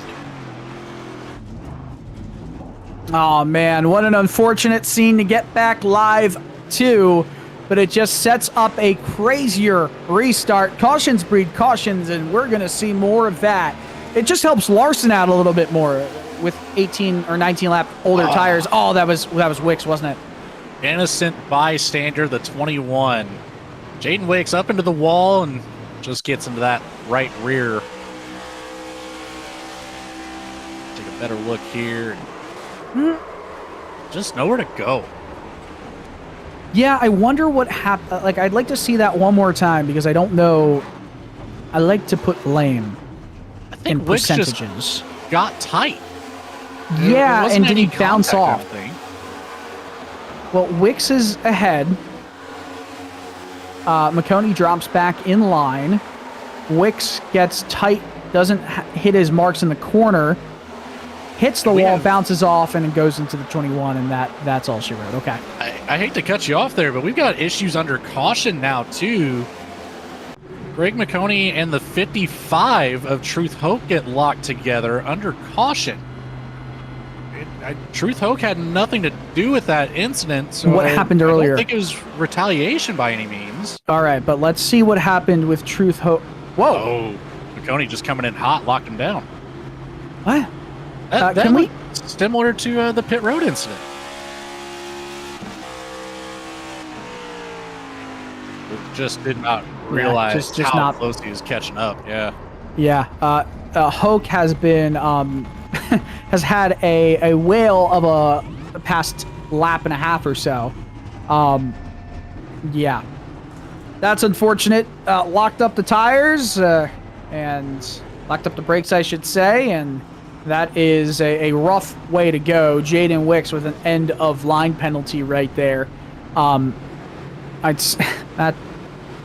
That is wild. So Cole Larson, I can guarantee you that is not Kyle Larson, because Kyle Larson is strapping into his Cup Series machine as we speak right now for the Brickyard 400. But Cole Larson, spelled K-O-L-E, so I can understand the difference with him leading an Indianapolis and a stock car.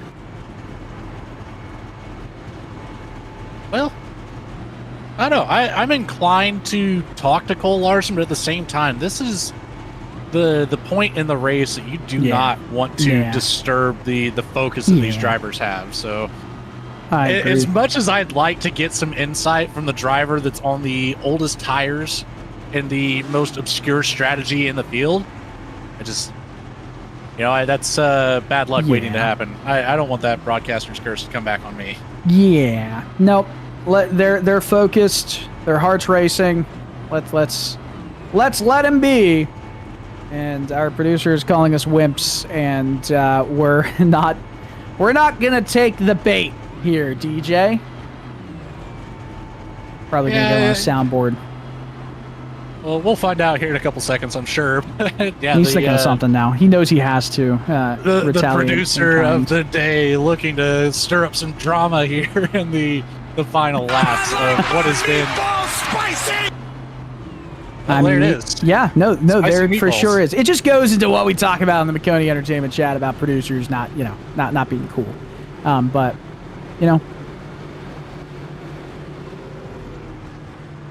Logan, are you not going to help me out there? No, I don't know what direction to take that.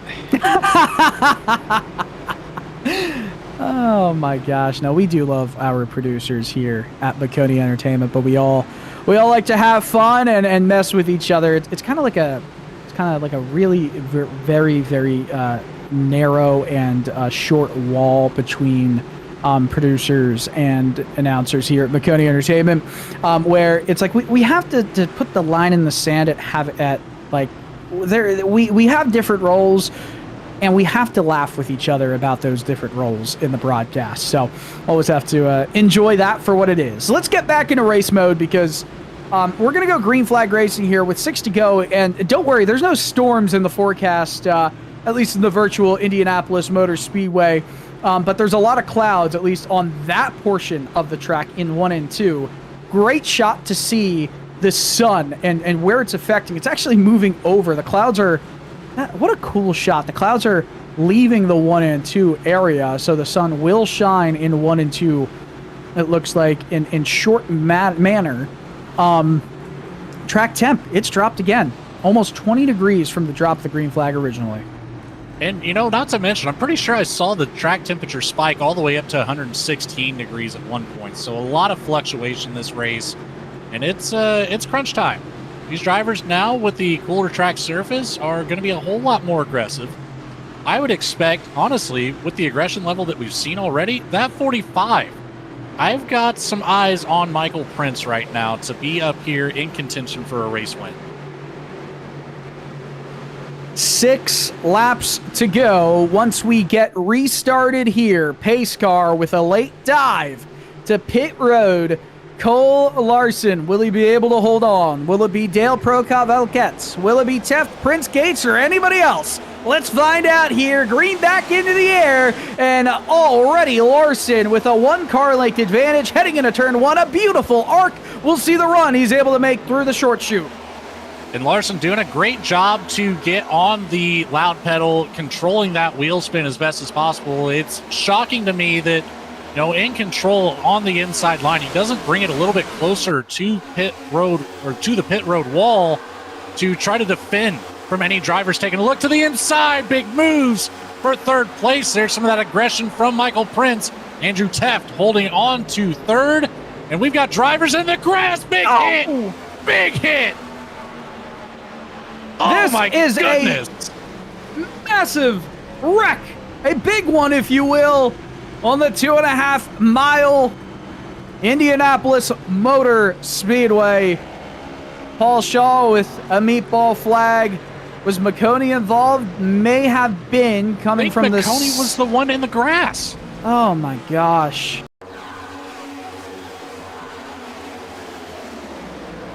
This was just a send to the bottom, I think. Oh, no, it happens in front. Maconi does get wrapped up, but there's another... Oh, it was the 13. I mean, there's no way. Yeah, you can't avoid something like that. So, the 94, that's a massive problem there. Did Jaden Wicks get through that? I saw him at the bottom. Did he take any damage too? Oh, wow. Wicks, I think, was just in front of him. So... Oh, no. He's not. No, he was. That was the 5 I was looking at. There goes Wicks to the bottom, gets below Maconi, but just barely. So, if we can go back to the start of that from the onboard with Troy Thomas, I would like to see that, because I'm almost positive we're going to see the onboard. I mean, it starts with that, a big shunt down into turn 3. And then just a lockup right there. So I without looking at the telemetry too much, can't quite tell. I mean, it looks like Troy Thomas, he was passed. And yes, the 18, or not the 18, the 25. Let's just watch.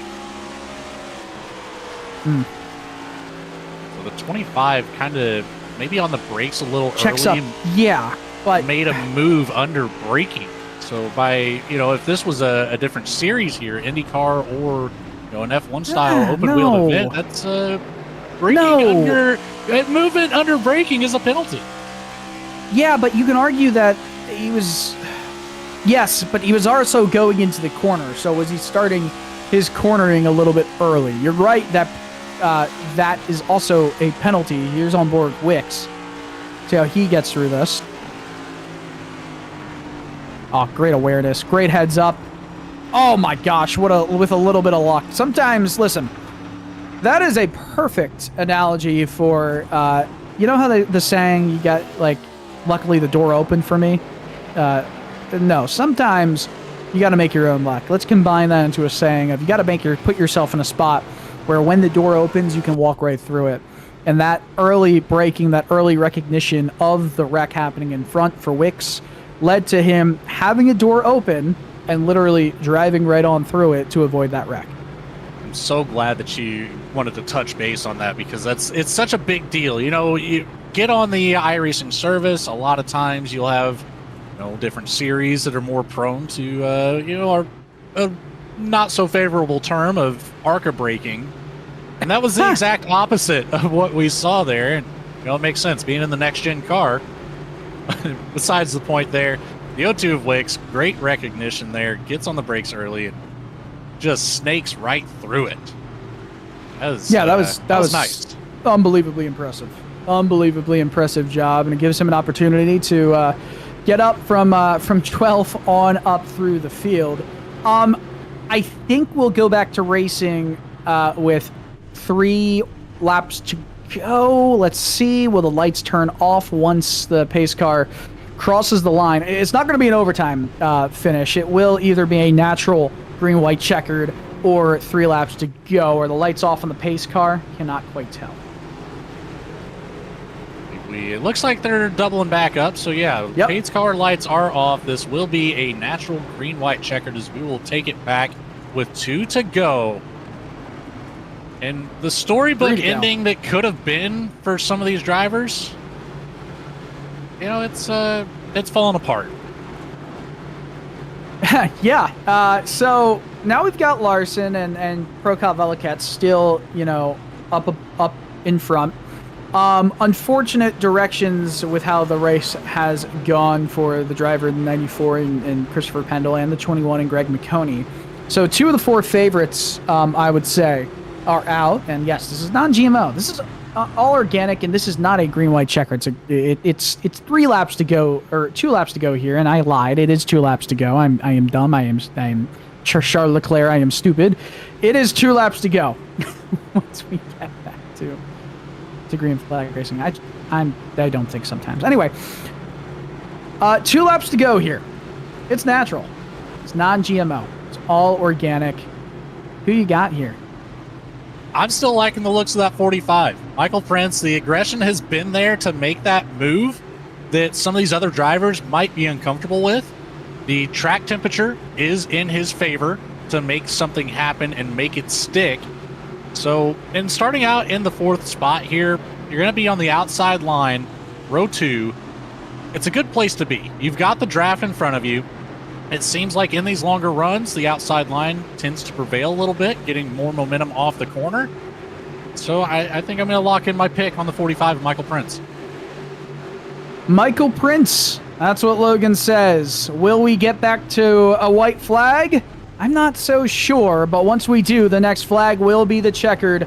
Green, white, checkered, all natural, all organic, over the brakes. What a jump for Cole Larson as the green flag comes back out. In second again, it's Prokop Velikat, but has some pressure from in behind. Andrew Teft has a run to the 3rd place position. They're wrecking it behind. Caution's probably going to come out again. Yellow, yes indeed it is.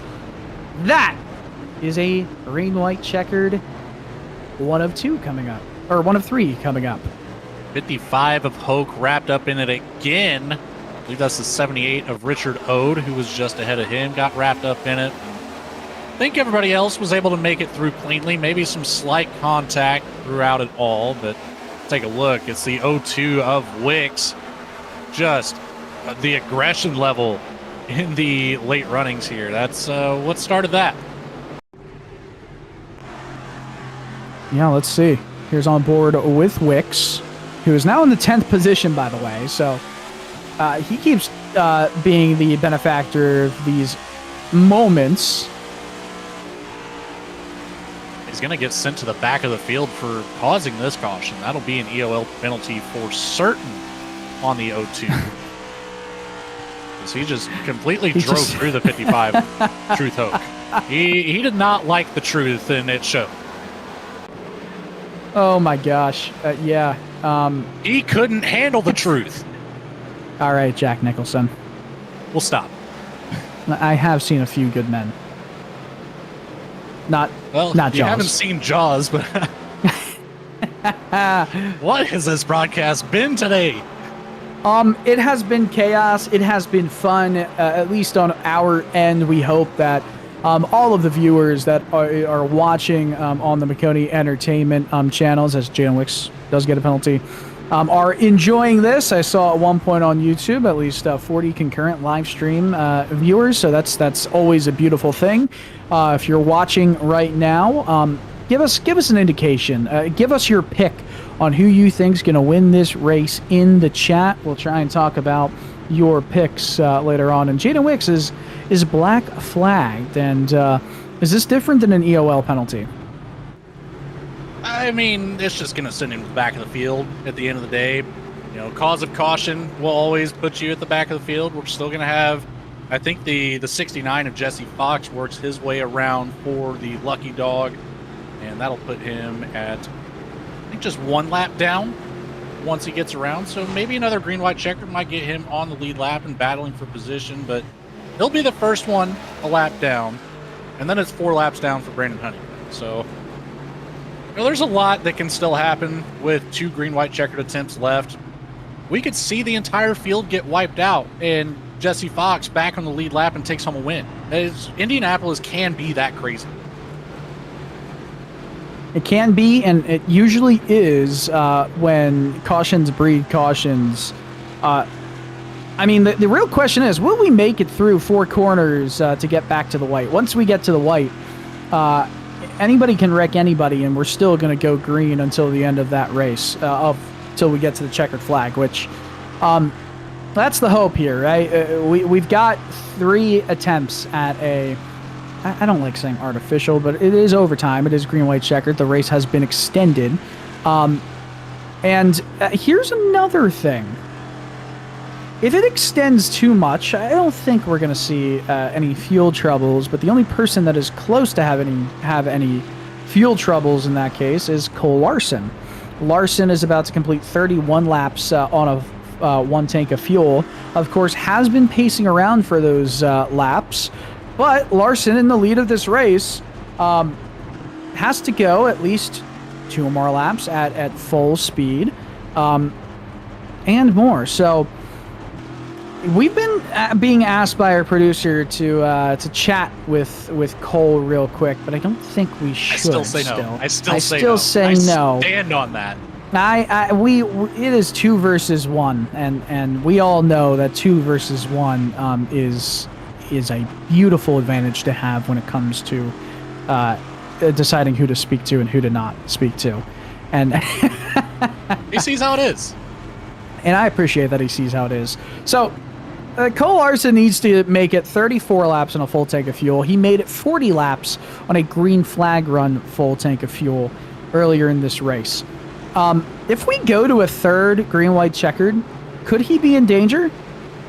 No, I don't think he's in danger at all. You know, we're talking about 70 miles an hour around a 2.5-mile course. So we're going to be running, roughly 3 pace laps, I believe that equates to each time this yellow flag comes out. So essentially, you're running about a lap and a half on fuel whenever we come down to the pacing aspects of this race. And I don't think it's going to be enough. It'll look close on paper, but even if we do use 1 more green-white checkered attempt, I think he would likely still be a few laps in the green. This is, as we get a look right there at the stint lengths, yeah, Larson is the only person that could potentially have a problem here. It all depends, right? If he's holding in the clutch, he's not really engaging the engine at all. It's just coasting at that point. saves fuel. I'm sure he's been doing a lot of that throughout this pacing session. All right. Well, we've got one more attempt here at, or one of 3 attempts here at a green-white checkered finish. Barney the flagman holding the green in his hand. 2 laps to go. Once he waves it, Cole Larson has led a healthy majority of the last quarter of the race. He leads the field to green over the bricks. Back out underway. Will we make it back to the white flag with an ever-reducing field in size? Wicks, remember, black flag for causing the collision and the wreck that brought us under yellow last time by. Michael Prince, way too tight on the exit of 1, hits the wall out of it, and in turn 2, he gets some momentum and some speed. But Logan, it's Larson, and it's Prokop Valiquette breaking away. We've got our top 2 drivers making up some ground here on the field. The 55 of Truth Hoke having issues again, sideways on the apron on the backstretch, but coming down through turns 3 and 4. Here we go with the 33 in the lead. The white flag will be in the air. Will they make it before the yellow comes out? Oh, I don't know. I think they are. The 12 sideways, it stays out. The white flag in the air. It's here. Once the white flag waves, it only takes it to have to be a few hundred yards or feet away from the start-finish line for the white to come out. There's just not enough time for the yellow to then reappear. So yes, 1 lap to go in the Brickyard 400. Racers Elite Victory Lane is right closing in on Cole Larson. The gap, it's reducing big time. The block down low. Prokop Valiquette using all the momentum he can muster up, but he's too tight through 3. I think it's over. I think that Cole Larson is going to win this race other than a last lap pass, a last stretch pass for Prokop Valiquette. Guess what? It's not happening. Cole Larson is going to win here at the Brickyard 400. What a race finish. The drama couldn't have been any higher. As I can hear Cole Larson in the background of JD Larson's mic celebrating, screaming, let's go. Excitement at an all-time high here for the Brickyard 400 presented by Racers Elite. What a race that was. Man, that was just incredible. Absolute joy to commentate this race with you and watch the battling. Cole Larson, he really did show up and show out here. I mean, he and Prokop Valiquette, I wish we got to see them under green a little bit longer at the end, but oh, don't do it. Don't go over the bricks with the burnouts. Please don't do it. Go past it. Gotta go past it. Oh boy. Stop right on it. Don't do it. Don't do it. Okay. He's clear. Just barely. He's going to throw some rubber on the bricks, but he doesn't do the burnout on the bricks. That acceptable. That could have been a race disqualification. Actually, yeah, I would have made the 9 the race winner in that case. And the 9 gets to do a burnout. Let's see if he did it. Just goes through the entire field. I guess you can't help. A big celebration coming from Cole Larson. Well-deserved driver. A little bit of a tap to the wall. But ultimately, he's going to keep those tire marks off of the bricks. I think that's the most important aspect of the entire race today, actually. Just an impressive display right there. Oh, no. Oh, no. Don't do it. I think he's going to do it exactly. We got to watch this real quick. Nope. Oh, no. Oh, he's doing it, is he? He's just... He's teasing us. He's teasing us. He's going. All right. We're going to take a short break and get back to the race results and interviews with the podium finishers.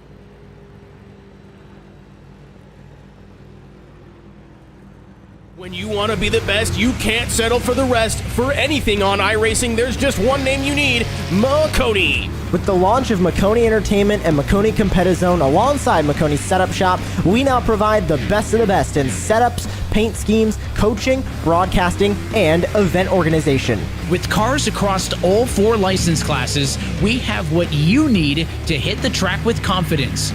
Grab a subscription and save money while going fast at MaconiSetupShop.com/subscriptions. And remember, at Maconi Setup Shop, there are setups, but your victories.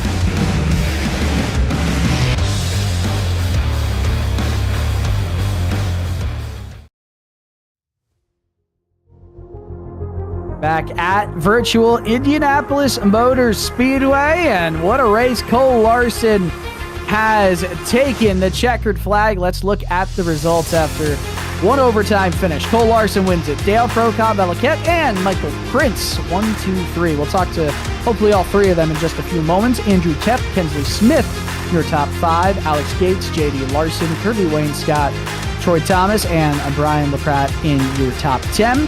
Steve Vest, Richard Ode, Truth Hoke, Jesse Fox. Well, Truth Hoke was the last one in the lead lap in 13th. Jesse Fox, 14th. Jaden Wicks finishes a lap down in 15th.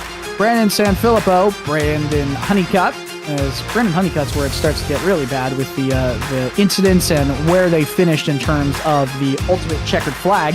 8 laps down for Honeycutt in 17th. Greg Maconi, 9 laps down. Paul Shaw and Brandon Puffenbarger in your top 20, both 10 laps down.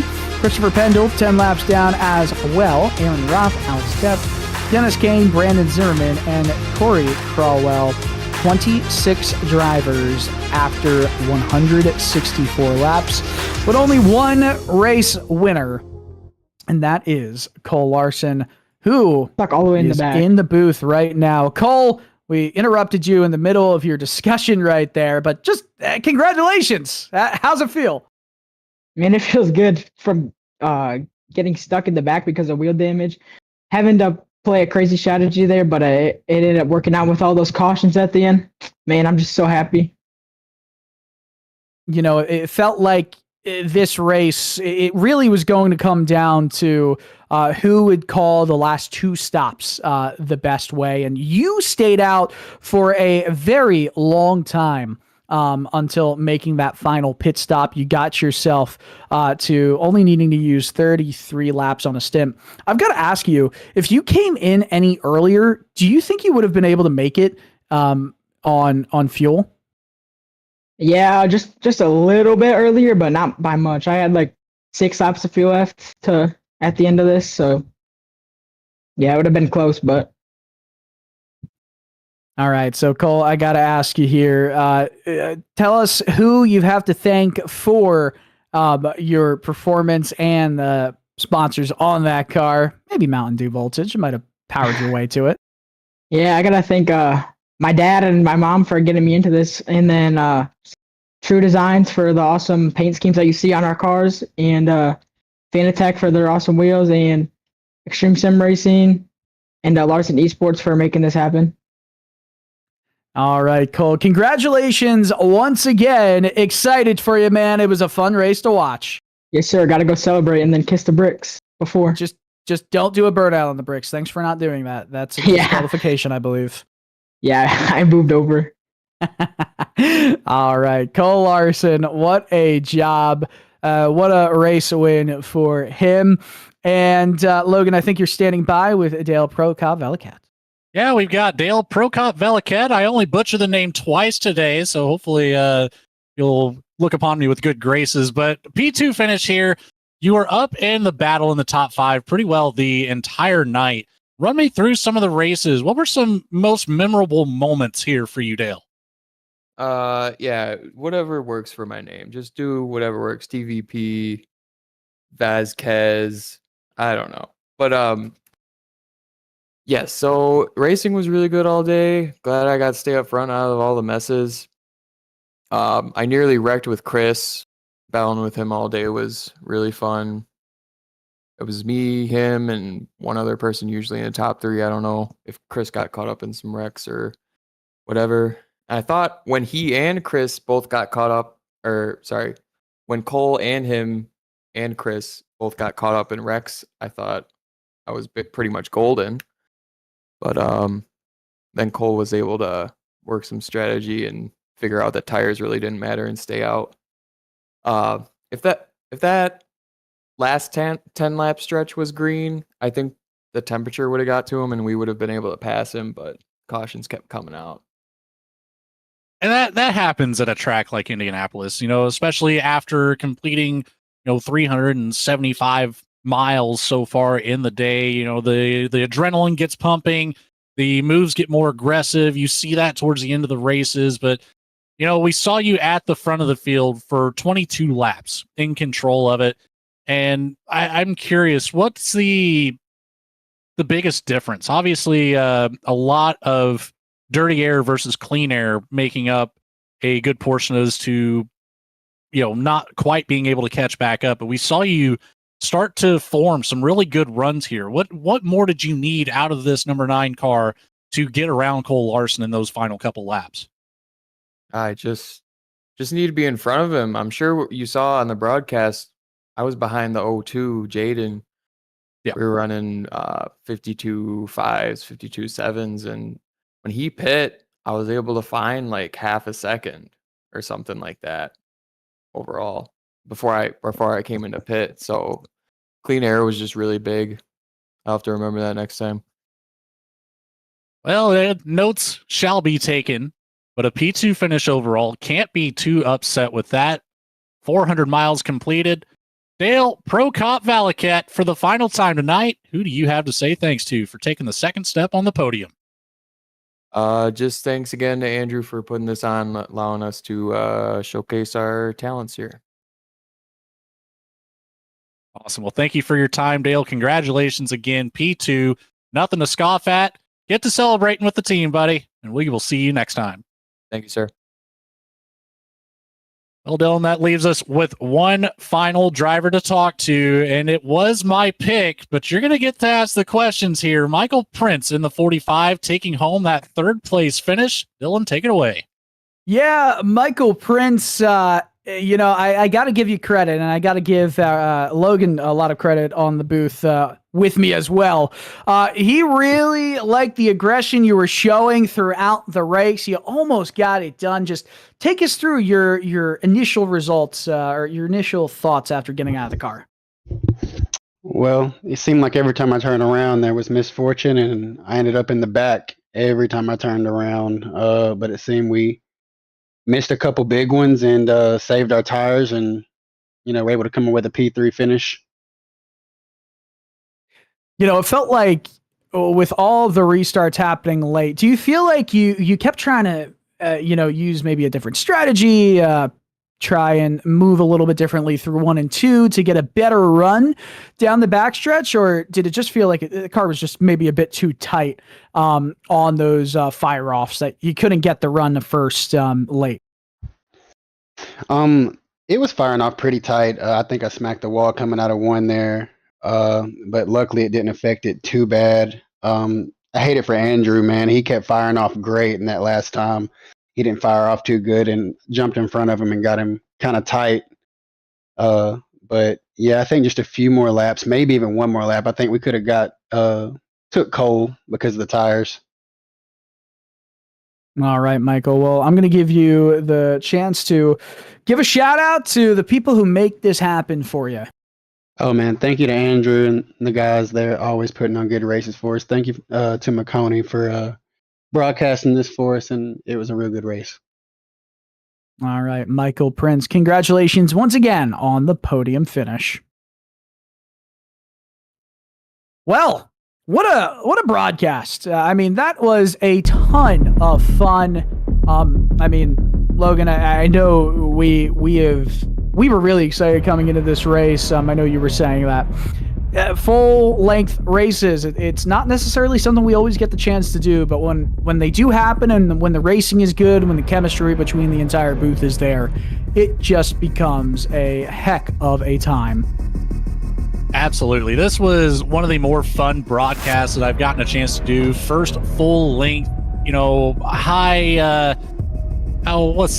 value type of race. So to be here for a Brickyard 400 alongside you, it was a blast with you, Dylan. And I think coming up next here on Tuesday for the Racers Elite, we're broadcasted here on Maconi. We will be at Texas. What do you think about that one? Texas is Texas. I've seen it put on good races in iRacing, probably better than what we see in real world NASCAR competition. Beautiful facility.